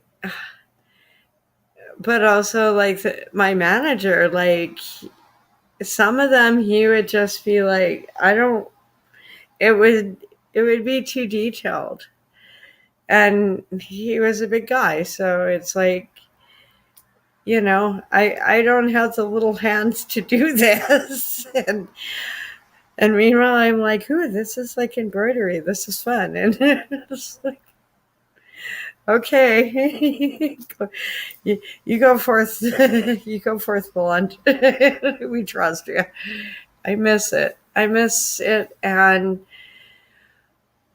at the time he said to me, I worry that we will never have this back. And I looked at him and I just like a little kid, and I was like, don't worry, it's only supposed to be 2 weeks. 2 years later, 4 years later, it's insane, like what we gave up. And now it's like,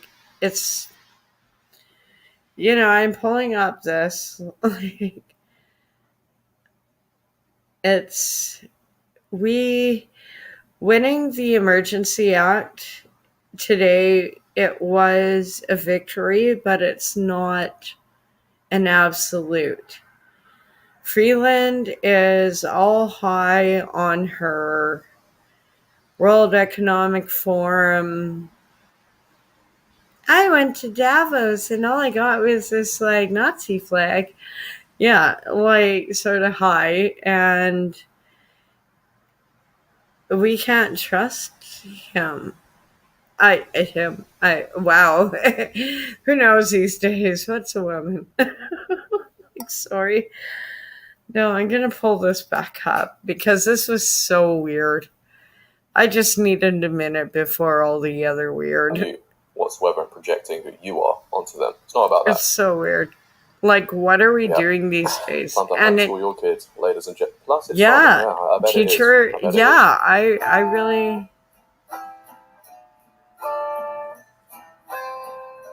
I took my love and I took it on.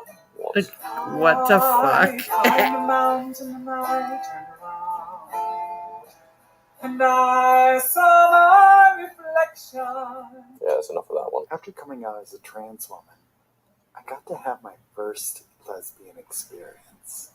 Growing up, I had the same thoughts about lesbians that most red-blooded American males had. Like lesbians are so hot, man. They're like kissing and stuff. Okay. So hot. Okay. So once I did experience it, but I'm getting strikes because I think this is weird. So a dude. Yeah, I know. Like, what do you even say? Like, I'm sorry. Thank you. But we're the bad guys. So we're the bad guys, but I'm sorry, but what do you even say to this shit? Like,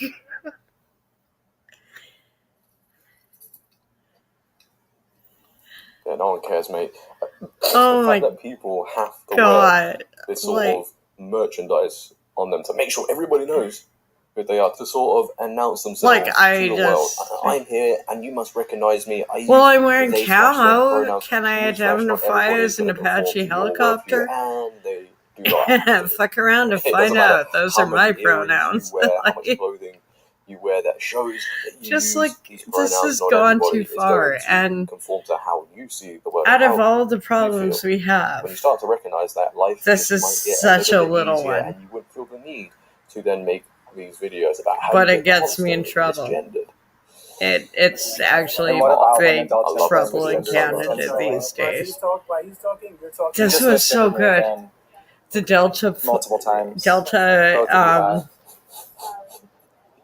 Wasn't intentional, but if you want to take it personal, I like this. Well, she did do it intentionally twice. I did not do it intentionally. You said she, and then you said he. I like this. You're being condescending, and if you want to continue, Oh, yeah. Do you want to go on this plane, or you want to go outside? I really don't mind. I don't care. I'm in a master's program studying child and adolescent counseling. And guess what age children start to be aware of their identity, including their gender identity? 4. A 4-year-old knows who they are, what gender they are. Yeah, I knew I was a princess, and I was a superhero, and I was like, until last year when I was 29 years old. You know, I could do magic, and like, yeah, that's what I thought when I was 4. Yeah, that's great. Like, would you say, oh, a kid can't know they have ADHD? That's also a part of your identity. God, I wish that I'd gone to school and someone had told me that I had ADHD. Yeah, and I wish for some normality. I'd like for some normality with half of the shit, anyways. They don't know anything about the world or themselves or anything else. That's the one thing they know. They must know that. You know, I say this quite often on this channel when it comes to individuals like this, and I'm sure you've heard many other people say it as well. Leave the kids alone. Yeah. It's quite hard for them to understand, apparently. I'm going to recreate this amazing Dove Cameron look in my size. I actually went out and just bought the exact same outfit from Savage X Fenty. Luckily, Savage is plus size friendly, so that was super easy. I know where this is going. Forget to film the pants. We'll see how this goes. Like, I don't want to fat shame anyone. This is what it looked like when I was taking pictures. Is it? This is the final shot I got, and this is the side. Hey, at least she's trying, and she's owning it, and she's rocking it, and challenges you find in the newspaper. I hate to say it, my second husband would be macking on the fat chick. Like, he had a king. Of course, I've had parents in the comment section accusing me of being a... I'm a gay teacher. Of course I get accused of teaching the gay agenda. Right, just a little newsflash, ladies and gentlemen. So why are you doing anything like this? This is not creepy whatsoever. Me, I, they, them, us, we, our, their. Just know what's going on. Yeah, sign your kids right up there. Run in the opposite sign your direction kids right up. Please, let me. Because I'll be doing the same. I'm a gay teacher. Of course I've had parents pull their kids from my class because they don't want a homosexual teacher indoctrinating their children. No, I just wouldn't want a freak. If kids think that they're part of the LGBTQIA plus community and they have questions, I'm here to answer them. Yeah, but it's like you're supposed to be teaching kids, not... Yeah, and that's why parents have an issue. Like, what the fuck is wrong with these people? Gay. It's just the fact that you let everybody else know and you push it onto them as well. But apparently it's wrong for parents. No one would care he's gay, but when you start pushing it within schools and making it like... And we mustn't be concerned. We mustn't like, imagine his video, like, I'm a teacher and I teach math. And averages are great with, I am top of my district for, and he could even say it. Everyone would know he's gay. Trust me. Stunning, brave, and it's just who you want teaching your kids. Exactly. Some people say pronouns are confusing. We should get rid of them, and I agree. No more he, she, they, it, you, I, me, them. All of it. Gone. Nouns, also confusing. Gone. Verbs, do I look like I take actions? Do I look like I know how to act? No. Verbs, gone. Adjectives, what am I, a poet? Do I need to describe things? Gone. You know what? While we're at it, no more language. I've never seen somebody look like that. What is? Wow, I don't know if that was satire or if they were actually enthusiastic about their message. Down below, ladies and gentlemen, what are your thoughts on you never know of language according to this lovely, stunning, and brave user?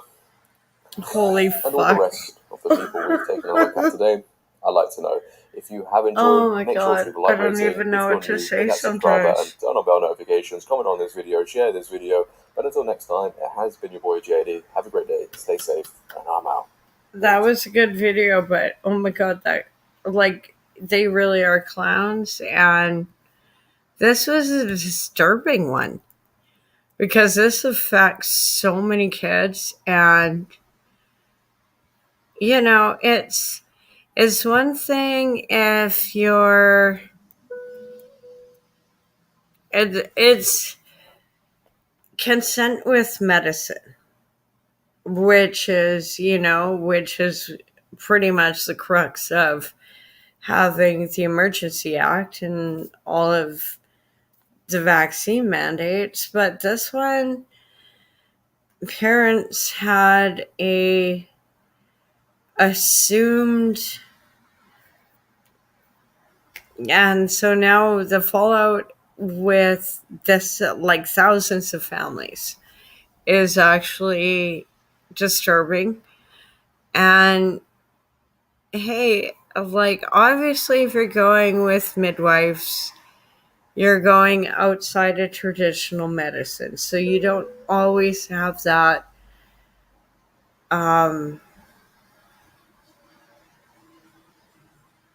assume. And I'm in Canada, so pulling up American medicine clips is going to be, but I kind of feel like this was disturbing. And in high school, my favorite doctor died, and he was awesome, but his wife she was divorcing him, and she held all our records, all our medical records, and if you wanted them back, it was $200. And at the time, it was like, I'm in university, I could barely afford my tuition and textbooks, like. And also, now it's all digital, it's all recorded, you're all part of a system, which really sucks for doctors. But at the same time, things like this happened. A few bad apples ruin the system for everyone. And this, how mean a woman, he was he wasn't just like a doctor, he was like a friend, and he died when I was in my first years of university. And what do you, what do you even do? I could barely afford rent and food. And back then it was I could actually get a whole thing of groceries for $20. Now it's the same amount of food I could get that year of university would be around $100, $150. I'm not kidding. It has gone up that much in Canada. And this one's disturbing because this is not implied consent. This is just And I know this midwife probably meant well, but this is actually very highly illegal and wrong. Like, if you want holistic medicine, no problem. You want to raise your kids like that, you know. But if you do not know and you put trust in a medical practitioner and then they do something like this, it's awful. Like, the fallout from this case is going to be for years. Baldwin midwifery is Jeanette Breen's practice, where she helps women birth babies at home. But a state investigation found Breen falsified vaccine records for nearly 1,500 children, giving students homeopathic pellets instead of required vaccinations. I honestly didn't even think that it was open. Yeah. And to hear about it is crazy. According to state officials, Breen had patients all over New York State, as far as Erie County. But the majority of false vaccinations are on Long Island. Yeah, actually, that's Nassau, and 345 exactly it. It's disturbing how far behind. It's so important to have your kids And meanwhile, in China, to lie about it and put other kids in danger is their Obviously, kids don't seem to have a problem with their scores. our kids for a reason. But we really pronouns are important. Yeah, it just isn't. Yeah. And if I go to jail for saying it, so be it. Vaccines like polio, measles, and the chicken pox, which are I'm required sick to of attend this. school. And the state says they've contacted 300 school districts in New York State, letting them know that there are children in their schools that may have false vaccination records. Nassau's health department sent this notice to school districts, directing them to exclude students who are out of compliance, immediately report to the county, and tell parents to vaccinate their kids. It's not fair, I guess, to lie about certain things. I mean, it's good to have your kids up to date and stuff, and do the required stuff, but everybody's different. Parents who do vaccinate their children are concerned about these parents putting others at risk. They're in class with others who are thinking they're in a setting with equally vaccinated children and teachers. So yeah, you potentially are being selfish and harming other people.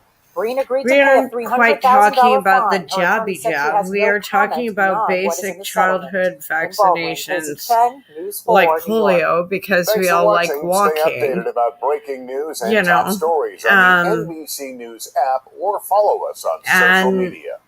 I can understand, like, parents being concerned about because the rise of autism with these vaccines, but even in my church groups, it was like, yeah, you kind of, this is,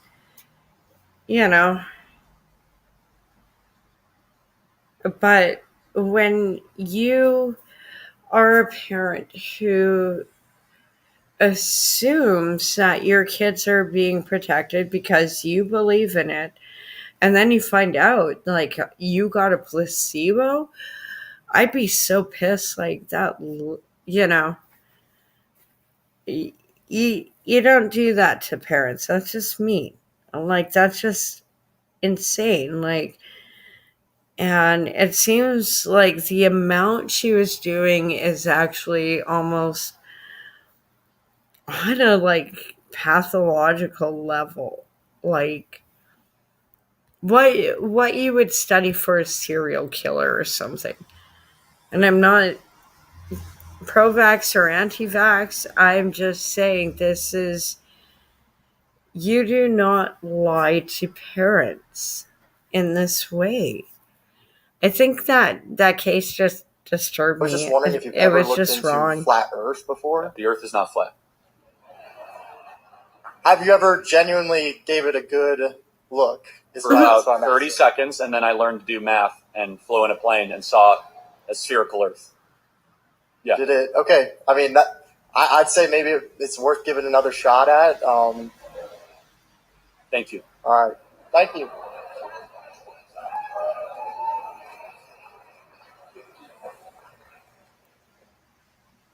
Yeah, like, I hate flat Earth. Like, It's a cube and it spins so fast. It looks flat. Ugh, people are so annoying. Oh yeah, this one's great. Just wait.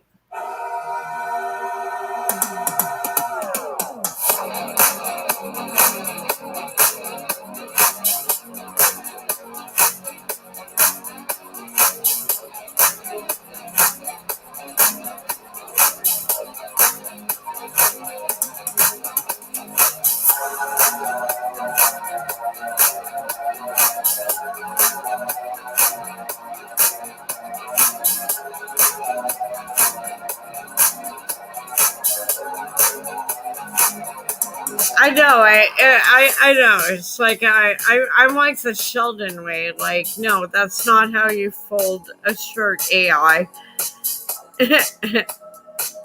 Yeah, we're fucked as humanity. We're really going down, and oh my god, my face hurts.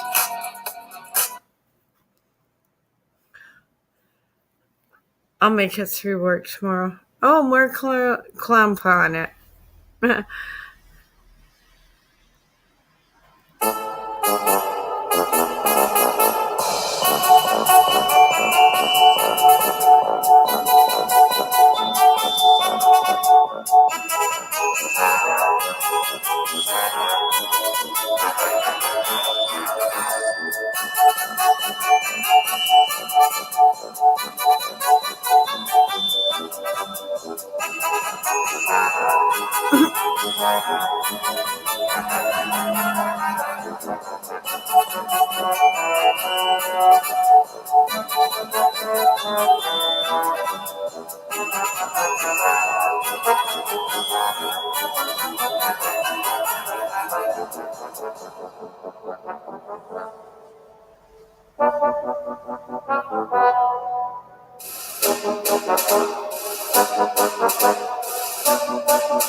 I like that one. Okay, you can't make this up. Oh my god, I'm sorry, my face hurts. I'll make it through work tomorrow. I will make it through work tomorrow. And this one was crazy. Like, this one really went viral. And this is so bizarre. Like, okay. No, we're gonna. Yeah, that's it. I think we've won the war. The Chinese have. Hit that like button, by the way. Hit that like button and type in where you're watching from. Very, very cold here in London today. Sorry, I really hurt. But somebody's put some purple balloons on the piano, so all is well. So hit the like button. I'll do a few songs for you, and just stay there because there's a lot of kind of surreptitious activity going on in the station. I might need your help. So stay there, hit the like button. Let's rock and roll.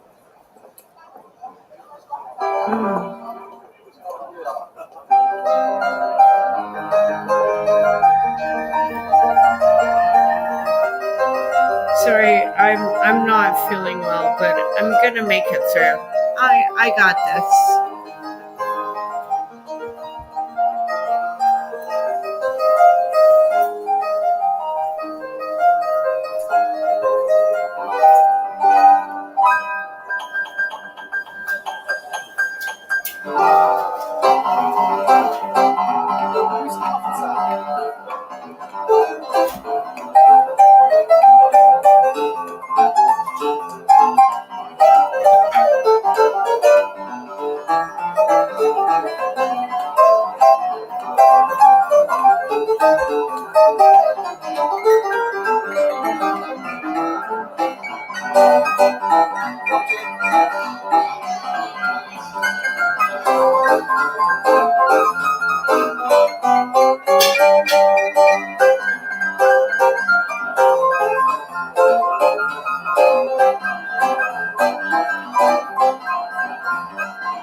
remember, Jim? I've got the microphone attached now. Do another song while I've got the microphone. Do part two. Part two is going to be pretty much the same tune as part one. I haven't got any words with it doesn't matter. Do it again because I've got the microphone. Oh, okay. Go on, do it again. We've got Jim here from the Japanese TV queue. There's a load of Japanese people here doing. Can you see them? There's all sorts of stuff. We've got a Japanese TV crew in the station. Go on, Jim. Perhaps we can do a bit of microphone. I'll have to do that trouble in mind. Well, do the same thing again. Go on. Okay, I'll do it. Well, we've got a microphone, so it's going to blast. Don't put it too clear because I've got a blast there.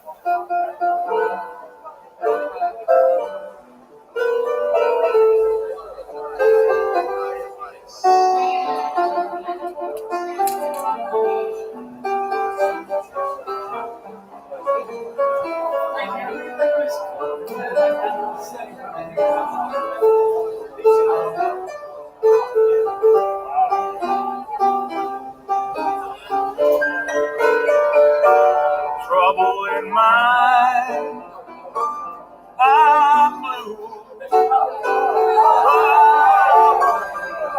I won't be blue always. Sun gonna shine on my back door someday.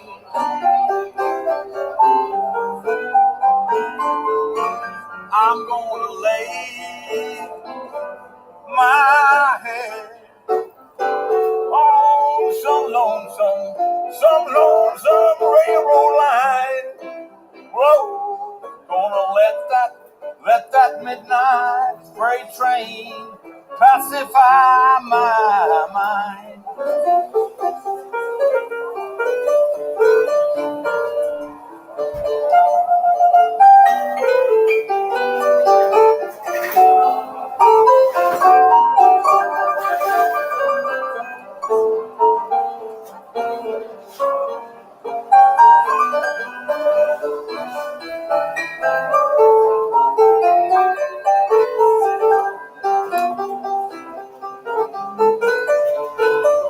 We're singing in the middle of the song.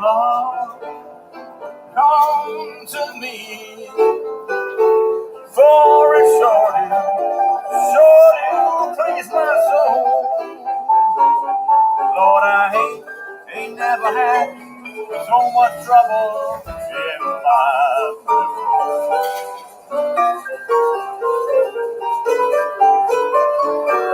I'm gonna lay my head on some railroad line. Gonna let that midnight freight train pacify my mind.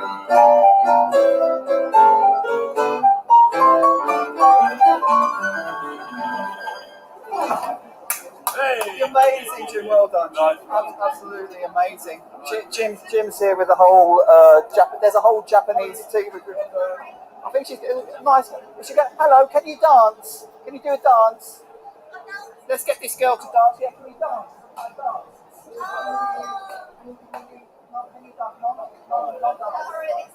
Okay, she will dance. Okay. Whatever.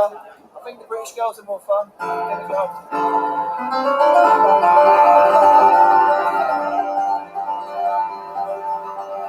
All sorts of Japanese people here today.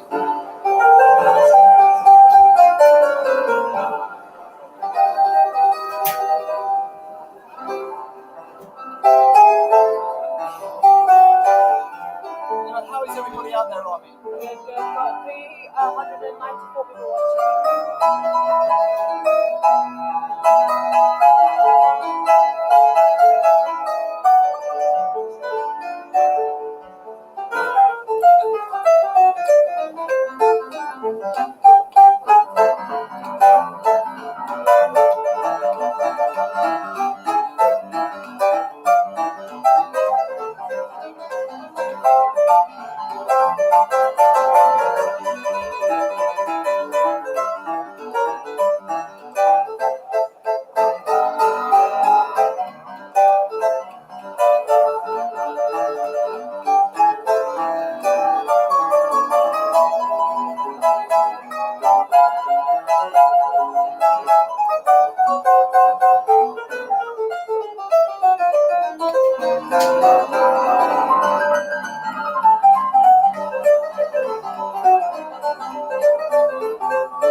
Oh yeah, of course, we got the Chinese here.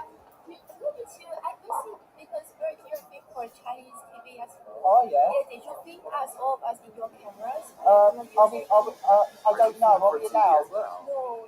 We're not allowed. So We're not allowed. You're not allowed because we're for Chinese TV. Oh, okay. This is non-disclosable. It's not disco. Yeah, not disclosable. It's no disco. It's not disclosable. It's not disposable. Yeah. Oh really?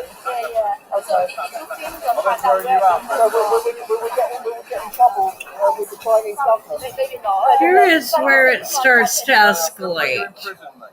So just say that according to the Japanese. I don't know if I'm getting copyright strikes over this one, but this is where it starts to escalate. Whatever you're doing, that you don't put our face on TV. Okay, so what You're in a public Just don't space. I'm sorry. Welcome to Britain. Very sensitive about this. I'm really sorry. But we love your music. We would want to stay here for a lot longer. I mean, the only thing is, it's just like there's other people filming as well. And that's absolutely fine. That's the other people's business. They can make their own decisions. So, That's absolutely so fine. how come Sarah? The only issue It's I've just got. not us, please. Just not us. No, but what I'm saying is there's other people filming you as well. Then don't. Oh no! I hate to say just it, make sure but that we are very, very secure in the reason that we don't want they are our actually. voice or picture being filmed, and then that's just the relationship. This is creepy. You Like, and us, basically. What relationship? Just now, we are very. So I'm gonna repeat that. All of us, we cannot share our images online. Right. Yeah, there's no reason. That's our choice. That's our right. Oh, so it's not a legal thing. It is a legal thing because this is our right. We're protecting, and we don't want our voice or images to be revealed online. I'm really appreciating it. This is not your fault, obviously, and this is not our fault, obviously. That we have our own agreement with other people that we cannot be shown online. We are so sorry about this. So who's allowed to record you then? Just making sure you're not recording us. Yeah, because if you are recording us, that when we are saying this, you're still recording. And then we will put a legal action into it. Oh, okay. Yeah, we will put a legal action really? into it. For what? We will. I'm sorry, this is the end of the conversation. This is our right we're protecting, and that's it. But what right? I don't understand. Image right. Image right? Yeah, we're not sharing this image Are you right. from China? That's not a question. The only thing we are arguing is that we are protecting our own image rights. You're not sharing. But we're in public. Yeah, exactly. No sharing. So we're not allowed no to share? Yes, no sharing us. Share it yourself, that's fine. No sharing. Okay. No sharing. Please share me. Oh, yes. Yeah. So, and if one day, the thing is, we're in a I'm really sorry, we're on a schedule here. So me too, but we're in a free country, mate. That's true. We're not in communist China now, you know. Oh, I'm sorry, this is racist now. No, we're not in communist China. We're in a free country. Or Canada? What? Yeah. Bad joke. I'd be quite happy to call the police, you know. But listen, we're all free here, mate. This is free. This guy, like, you do as the Romans do. Sorry. he's not dealing with Yeah, it. it's a saying. Sorry. Yeah, this one is a good one. You don't want to do what? To share our image. To share our image. Well, then you've got to walk away then. Because it's a public space. Yeah. This is kind of insane, actually. I guess that's how my choice. Yeah, they don't want to show our image. Okay, well, you got to walk away then. So But we want to use this piano. This is a public one. Yes. It's a public one. But We can use it as well. Yes, you can. Yes, and anyone can film because in the UK it's a free country. But And we anyone have can image right. Not in public. In China, but we're not in No, China. I have my choice. I don't No, want sorry. I say I'm also British. I'm also British. Okay. I'm also British. But I don't want. Okay, then you should know British laws. You're allowed to be filmed in Why public. you're touching her? Stop touching her! Don't touch her, please. Do not touch her, please. You are not the same age. Please do not touch her. What Don't the touch her. Please fuck? don't touch He didn't her. even touch her. Yeah, don't touch her. Don't touch her. He didn't even touch her. Please don't touch her. Please don't touch her. Please don't touch her. Yeah, listen, No, mate, we listen. love your Just art. can We you love fuck your off? music, but we are trying to Like- because you're touching my friend. Are you allowing her to touch you? I touched the flag. No. Like, no. what the hell? Doesn't matter. You're And approaching also, her with your hand. you're getting a bit aggressive. You No, are. no. I think we've got to leave. Listen, mate. Yeah, I'm sorry, you can't well, touch her. well, Please you don't touch can't her. touch me, Please don't touch her. Please don't touch her. Oh, do you wanna Please say- don't reach your hand. Please This say sorry is to like her. insane. Please say sorry to her. No, you're not in China, That's mate. fine. No, We're not fuck talking off. about who. Race. This is not a racist issue. Please don't call us we're not in China. This is the moment that you're trying to reach her hand, touch her without her permission. I don't want to touch her at all. That's good. Stay away. Don't touch her. Well, Don't away, touch and her. away Stay you away. go. We're in a Stay free away. country now, mate. Stay away. You're Don't not touch her. obviously Don't used to touch her. democracy. Do not touch her. Do not touch her. I'm not touching Do not anyone. touch her. Do not touch her. I don't know why Do you not get- touch her. Do not touch her. Do you wanna keep Do saying not that? touch her. Do I not know, touch her. eh? Are you miming me? Are you miming me? Yeah, I am, yeah. You're miming me. I am, yeah. You're miming me. Yeah, You're miming me. I am, yeah. What are Mm-hmm. you going to do about it? Wait for it. Yeah, I'm waiting for it. What's her name? Yeah, like, it just... What's her name? Are you trying to But answer or I'm not? sorry, Go on, if you go were on, in a answer, that's your public right. space... Is it my right? Are you going to tell me my rights? No, I'm not telling you anything. You I just want actually- you not to reach your hand to my friend. And I touch don't your want you to friend. shout, mate. No, that's fine. You don't reach your hand. I'm not. Are you going to apologise? Are you in the Communist Party or something? Stop judging. Stop judging. Why are you calling us communists? Why? You've got a communist flag. We got the flag of any country. Why are you discriminating a different country? Why are you discriminating a different country? Why are you getting excited? Because You're you're getting your knickers discriminating in. another country. How am I discriminating? Yeah, you're saying we're He's calling actually, our flag. like, he is, like, keeping his cool Is that not way more than I would. Educate yourself. So that's not He is communist keeping his flag. cool way more than I would, because I would just, like... That's not the same Is that a matter. communist flag? Yes or no? So it's not. I have his opinion, but, like, wow, Because eh? this is a reason. I know, I love it. Yeah, I know. When the cops come, trying to reach his hand to my friend. the We cops are can't freaking protect ourselves. clueless. We Like, have to this protect chick ourselves. We is, need him to apologize for my like, friend. she was absolutely clueless. Just wait for this cop to come. Why? So he's done something wrong, and I can't. No. We have rights. We don't want to camera us. Yeah. That's fine. That's Well, fine. that's fine, but it's a public space. Why not? It's our choice. No, but she's saying we're It's not our allowed right. to. It's our right. No, it's all right. We're just getting them, mate. So the original issue is that we were appreciating the music. We're appreciating the music, and they were filming us, and we're nicely coming here saying, "Please don't film us. Don't use the image." That's all we're trying to say. That's all we're trying to say. Such a shame because you played the best piano. I know. Yeah, we love the music too. Well, We love music definitely. So, but we don't want to. anyway, look, all I said was you've got a communist flag. You're telling me what to do. We're in Britain now. We are not telling you what to do. We say we please don't use our image. I know, it's like, no, you are telling him what to do in Britain. It's not going to go well. If I'm reaching my hand to your friend, if I'm reaching my hand to Like, your friend, football I'm hooligans trying to touch your friend, weren't just will like you allow it to a, happen? you know, Do you think I'm trying to touch your friend? like, these guys are very, very controlled. Because normally they would just smoke him. Now say like this way. Look, now say Bim like this bam way. done. Who are you? Who are you? Why you say like this way? Who are you? Who the fuck are you, bitch? So basically, they were filming, and we say, we're nicely approaching them. We say, please don't use our image. I know, but we were walking around with safety. If we're having a police matter, we need to put that on down. No, we can't because I'm going to call this. Yeah, that's the thing. I've got my video on. It's all right, Carl. Not like this on your channel. That's all right, darling. You might want to sit down for this. Right, there we go. So we've got a few people from China telling us that we're not allowed to film. Listen. I'm so sorry. What I'm doing tomorrow is like, let's just celebrate the end of that piece before we can even plan for you. Oh, sorry. I think not. Just for fucking heaven, that's Sorry, all right. that's the thing. That's my mate Ramin. Sorry. I know, eh? Well, yeah, well, that's no way to get rid of them, though. You do enjoy a scrap. So we got the police over here. We got the Chinese Communist Party who told us not I to know, film. it's like, what it is. I'd expect this in Richmond, but then the whole mall is Chinese.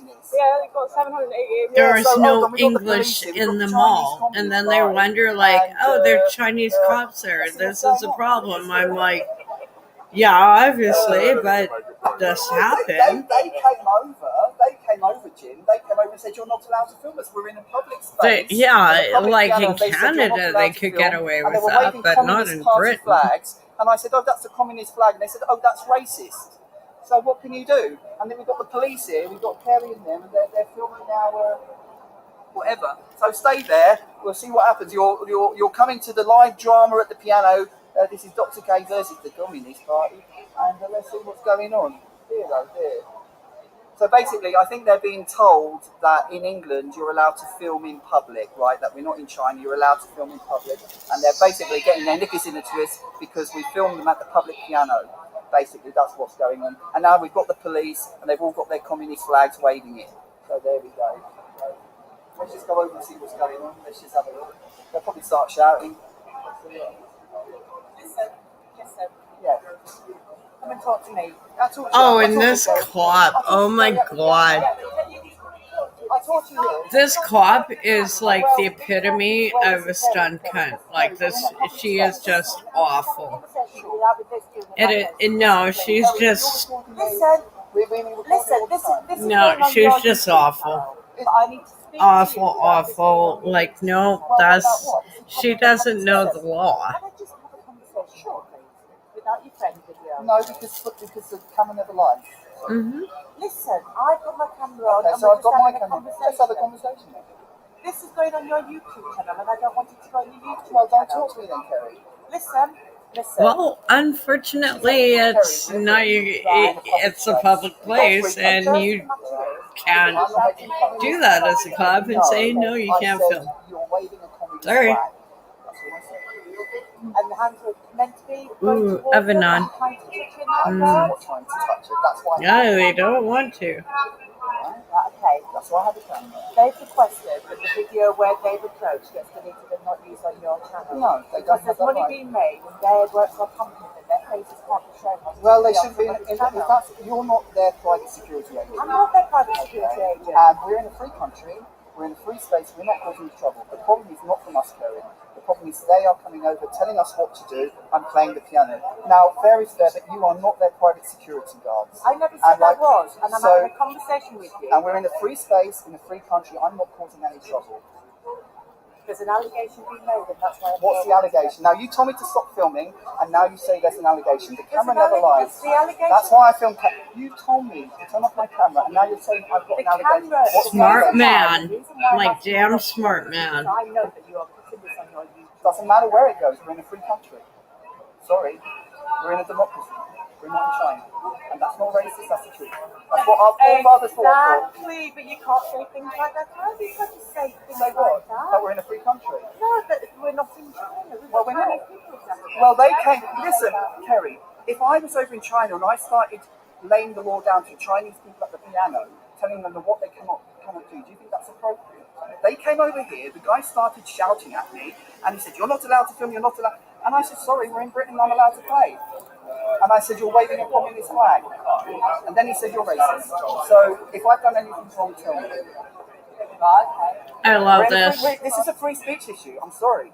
It is a free speech issue. I'm not causing any trouble. They are the ones making the fuss. And they shouldn't get the police as their private security. I think Nobody said that, have they? You said that. And on top of that, Kerry, you told me to stop filming, and then you said there's an allegation. Now, if I didn't have my camera, how would I prove my innocence? You know what? I know they are pretty much. I'm not causing the fuss. I'm just standing up for myself, right? Like it got escalated, but they took it way out of hand. Well,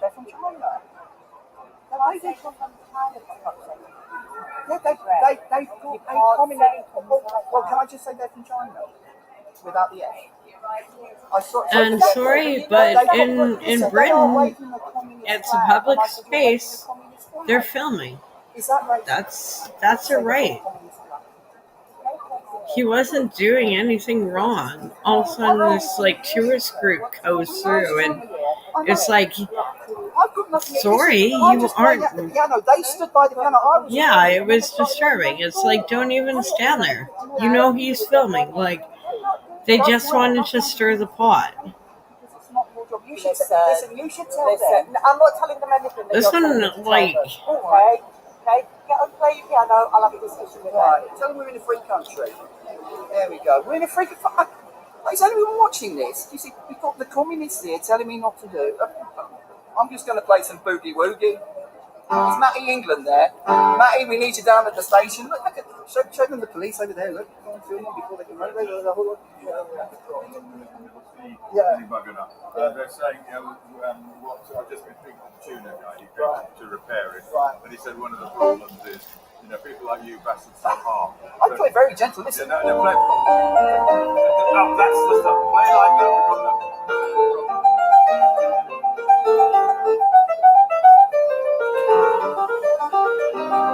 Stay there, everyone. Let's see what happens. We'll probably have the flying squad here next.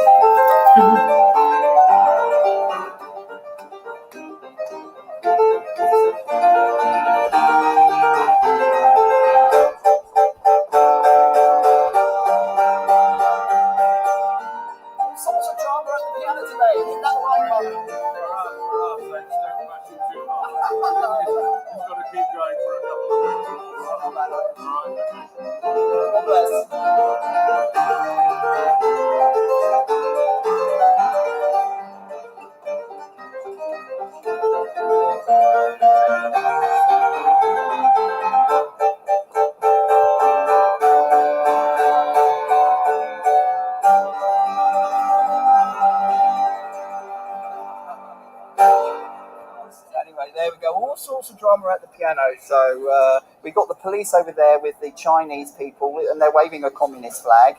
And the Chinese people said that we're not allowed to film them in a public space, and they called the police. The police have come over to talk to me, saying that, well, I don't know what the police are doing, to be honest, but they're over there having a conversation. Just get them in quickly before they throw a wobbly. But basically, we're in a public space, and the Chinese have come over and said we're not allowed to film them. That's basically what the fuss is all about. We've got 2 police officers here, and basically, I think it's a free speech issue. I think everyone should be able to express themselves in public, and if people don't want to be filmed in public, they should just walk away. Hit the like button if you agree. Okay, so that's what we're doing. Free speech for all. This is what it's free speech for, man.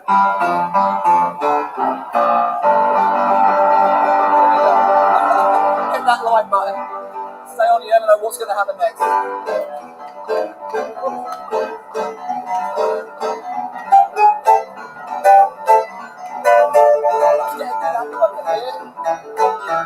Get all sniggly.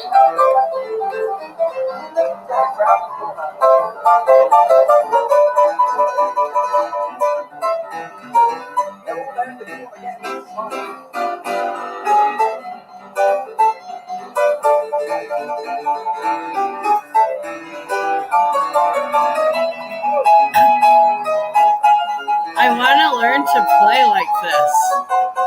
Like, this is just insane. Like, it seems so good. It seems fake, but he's really doing this. And Like, wow, eh? Wow.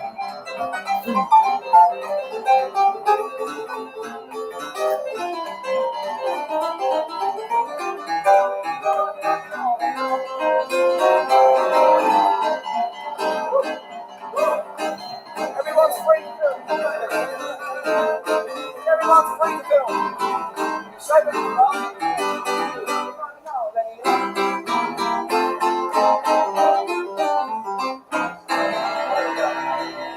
Thanks, man. God bless you. God bless you. Thank you. Could you imagine if I went round to all the people filming at the piano and I said, you're not allowed to film? You know, like everyone's filming in a public space. And so basically this is a free speech issue, that in a public space you're allowed to perform. And if you don't like yourself being filmed, then you're from a different kind of culture that's more authoritarian, then, you know, just walk away. That's basically what the issue is. Look, we've got like look at them all over there. There's like 100. Look, there's all sorts of drama going on with the police and the Chinese. So here we go. Hit that like button. Give us a bit of support. Hit that like button, everyone. Let's see what happens next. Well, I'm just kind of blown away because, like, he's really good, but also, like, this is just like, but we're facing this kind of, you know. We got the police, we got the Chinese. Look at the past 2 years and 4 years in Canada, like the police standing between having all the restrictions. So you've got a kind of standoff. You know. Yeah. How's everybody enjoying the show? Good. We got I don't know. People watching. 507 likes. Wow. Yeah, it's basically a free speech issue. I mean, could you imagine if I went over to China and started laying down the law to the sit and tell them they weren't allowed to film me and weren't allowed to do this? That's basically what's happening here today. How are you? How are you, man? Nice to see you, pal. Fucking fabulous, man. We just got in trouble with the police. Aww. Tell them, man. I'm trying to know. Tell you, apparently. What's going on? Hundreds of grams a month. Yeah, they said. Who said I'm making hundreds? It doesn't matter. That's what I said. It's a free space. They said you can't make money off this in a public space, yeah? They said, oh, you're not allowed to post it. I said, so what? So I said, if I come here every day and record him and post it, I could. They said, yes. I said, well, how does that work then? If you can make it, and then they said, oh, but then if I started making money from it, well, you're not allowed to do anything. I mean, people just need to chill out a bit. All right, anyway, yeah, I know. Some of these are like older clips, but yeah, what's your name anyway? I just like the music. Are you working down there? Yeah. Yeah, this was an older one, I think. But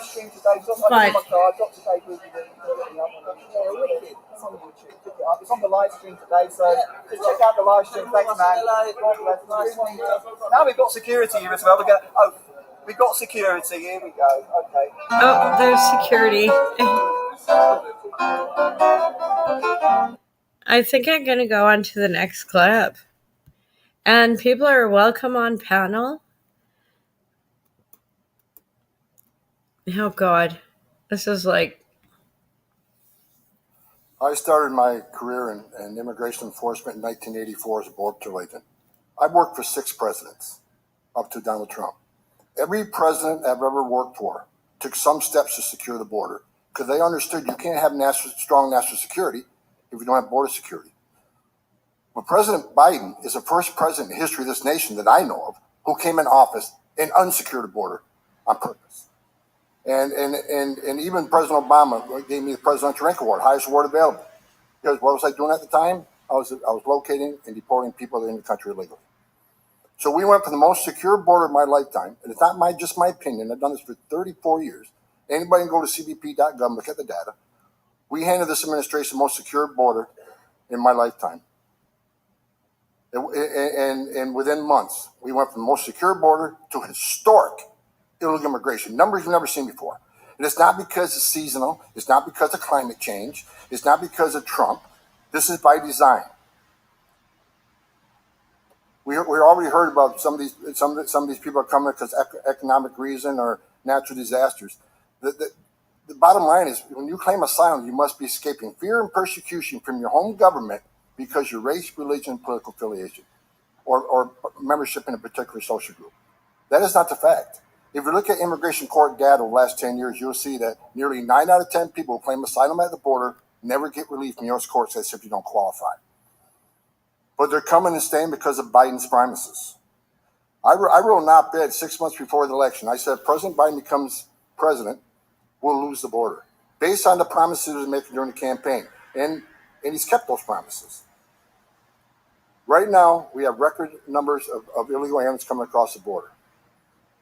Catch and release is rampant. Right now, Secretary Mayorkas already said 85% of everybody coming to the border is being released in the country. They're not being detained.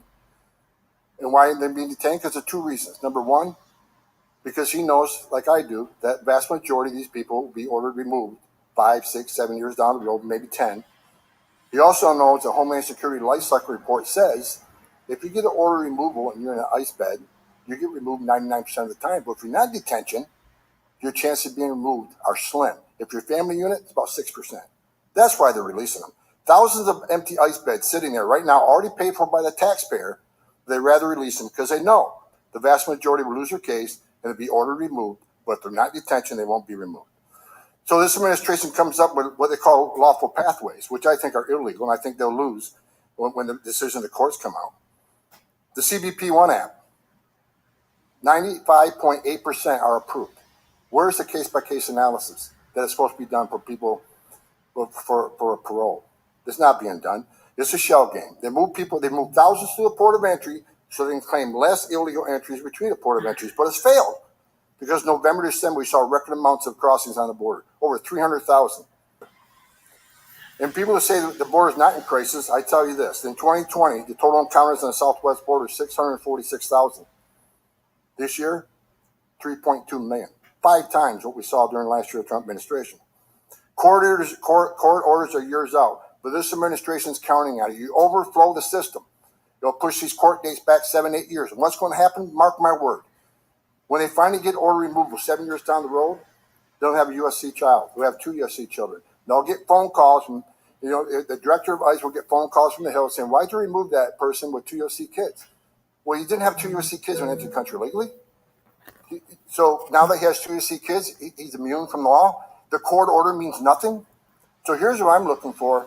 If for people who demand these people have a right to claim asylum, they have a right to due process.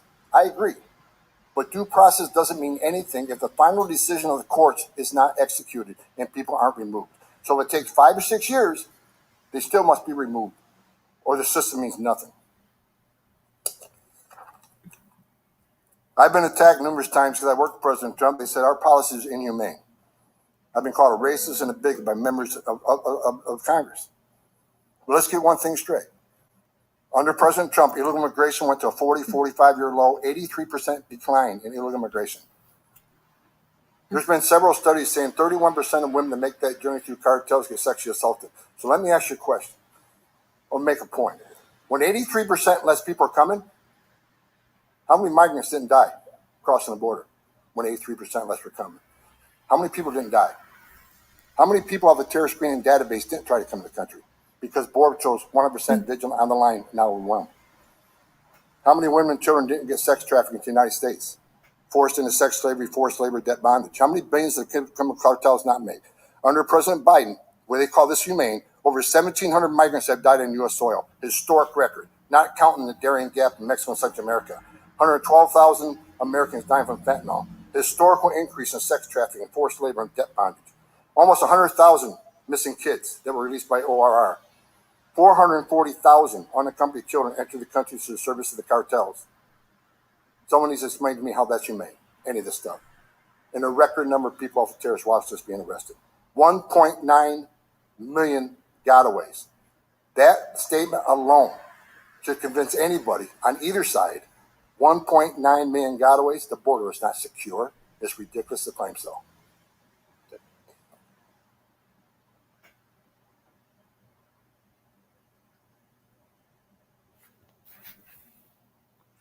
And this next one, I'm making some little snack before bed.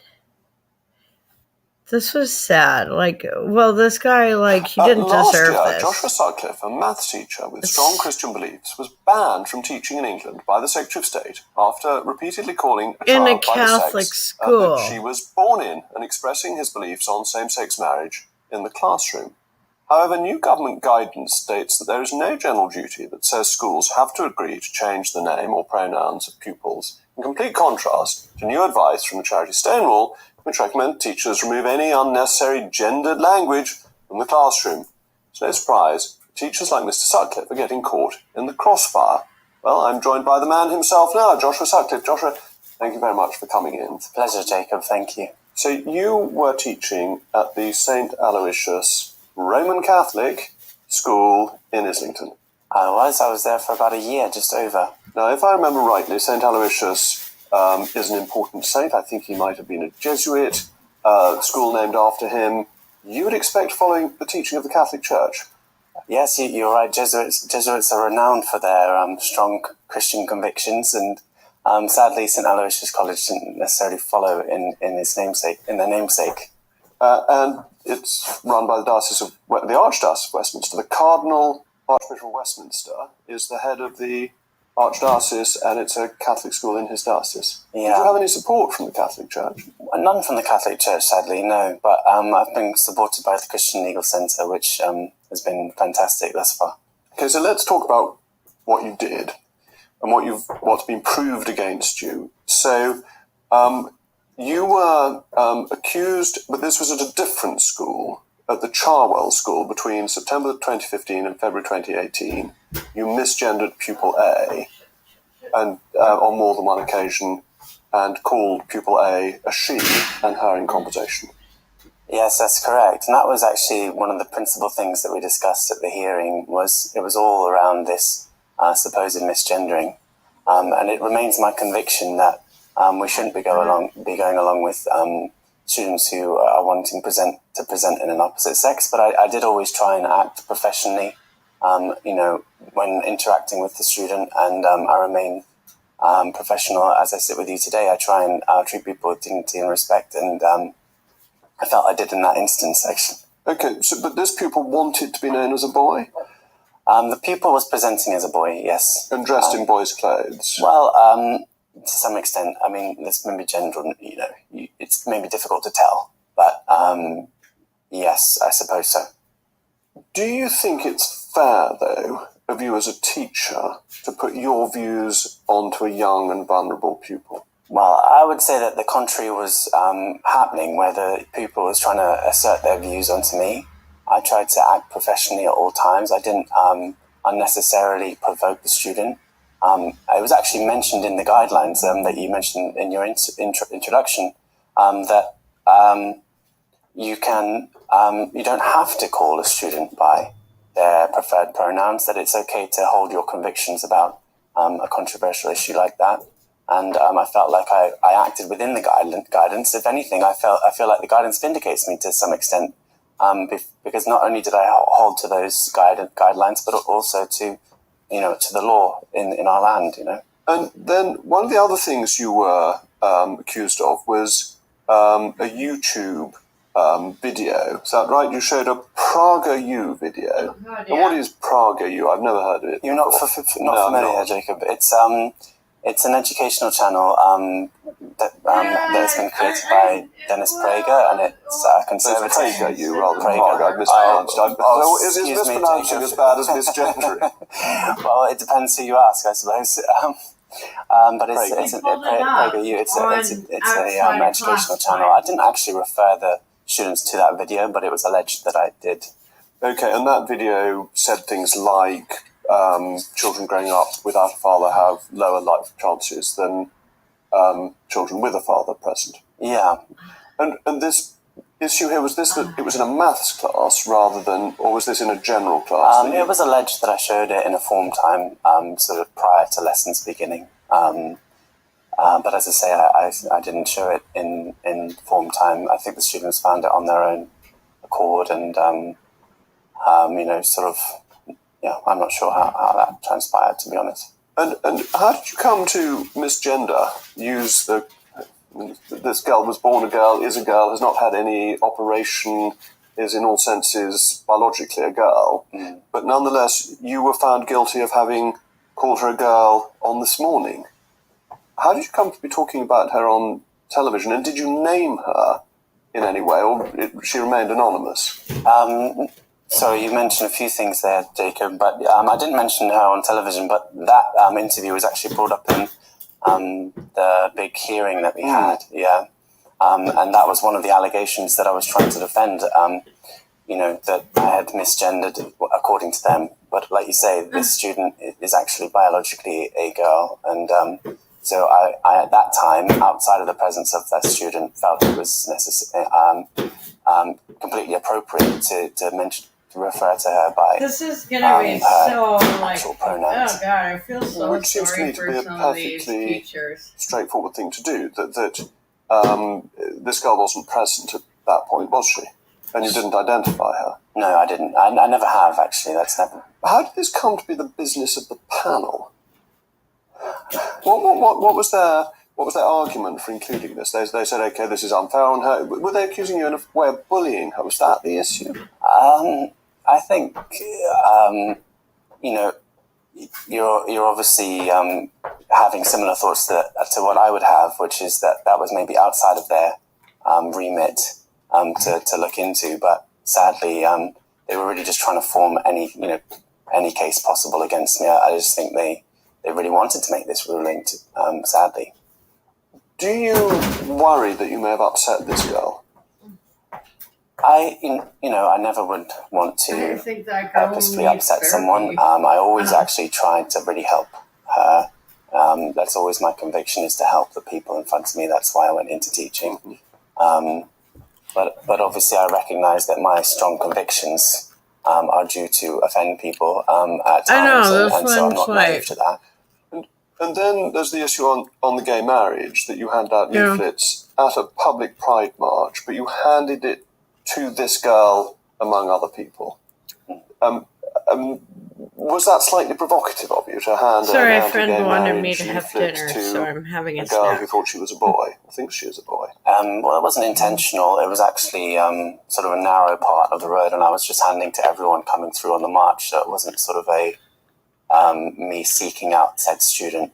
And at this point you were at St. Aloysius? I was actually still in Oxford at that point. You were still in Oxford at that point? That's still that same student. Okay, so had any of this happened at St. Aloysius? No, at St. Aloysius I had a pretty clean record, and then I sadly had to depart from them. The school, anyways, as part of the case, I could go into the details, but I had to leave, in extenuating circumstances. All right. Well, thank you very much for joining me, Joshua.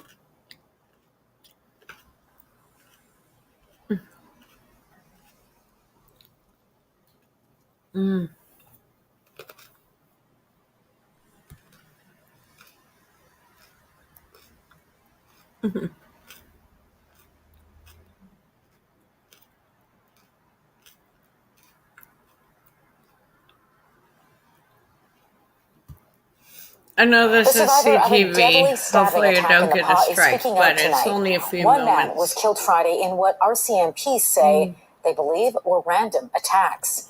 CTV's Danton Unger spoke with the surviving victim from his hospital bed here in Winnipeg and joins us live now with more details. So, Danton, do we know what happened? Well, the victim says he was stabbed over a box of diapers he was delivering for his son. He says violence has been increasing in his community and something needs to be done.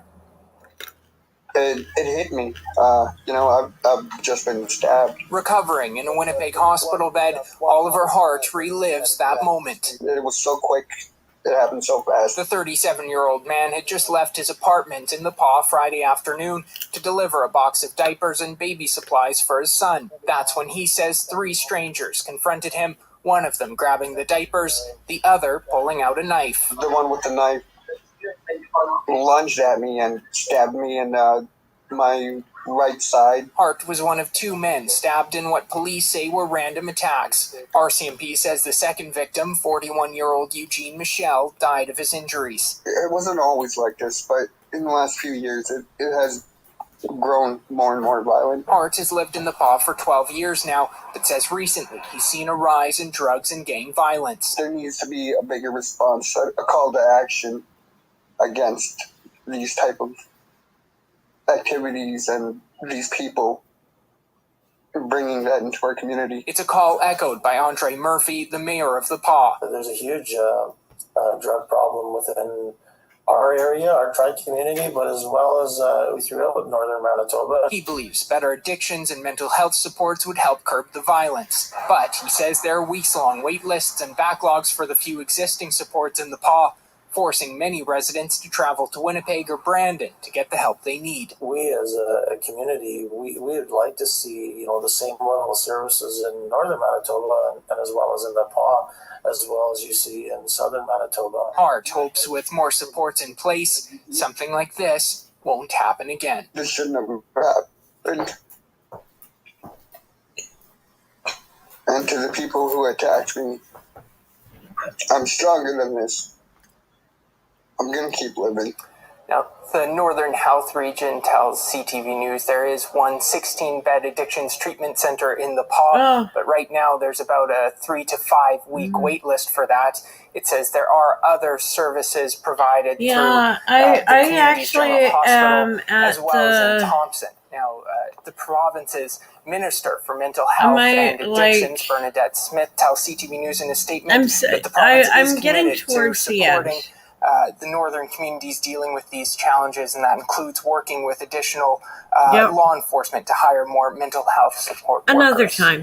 Dan, is RCMP looking for any more suspects in connection to the stabbings? I gotta work tomorrow. I don't feel well. I gotta shut her down soon. They've charged a 16-year-old male with second-degree murder, and they've charged a 15-year-old female and a 33-year-old man with manslaughter. These charges have not been proven in court. Yeah, I just kind of pull up whatever clips I pulled up. And I'm getting tired, so this is kind of the last one. Hello, welcome to my channel, which makes radical touches to the gossip of US politics. Sen. Bill Cassidy questioned CDC Director Rochelle Walensky about her agency's vaccination rates during today's Senate Health Committee meeting. And this is absolutely AI. I can just hear it. I can tell. As I I know it walked looks in, real. I came in late. It's probably One of AI. you, Dr. Fauci, was saying that the reason that we're not saying that natural immunity is protective as is a vaccine, even though there's recent publications showing that 6 to 8 months out, 92% of those with natural immunity have T cells, B cells, and antibodies that would be considered adequate to protect. And indeed, B cell continues to climb. That we don't have data. Now, in your response to Mr. Casey, you just mentioned that CDC has access to tens of thousands of EHRs. And I've been told that HHS or CDC has access to patient identifiable data as to who tests positive. So I do that as a prologue. If we don't know that natural immunity confers protection against future infection, it's because we've decided not to look. Because I've learned that there is a cohort of people that we know have been previously infected. We've got the bench research showing that the triad of antibodies, T cells, and B cells are there, and that 92% of them are still there at 6 months out. So why have we not done the research showing that natural immunity confers protection against recurrent infection? So, CDC employees could keep their jobs even if they chose to not get vaccinated, even though many others were fired.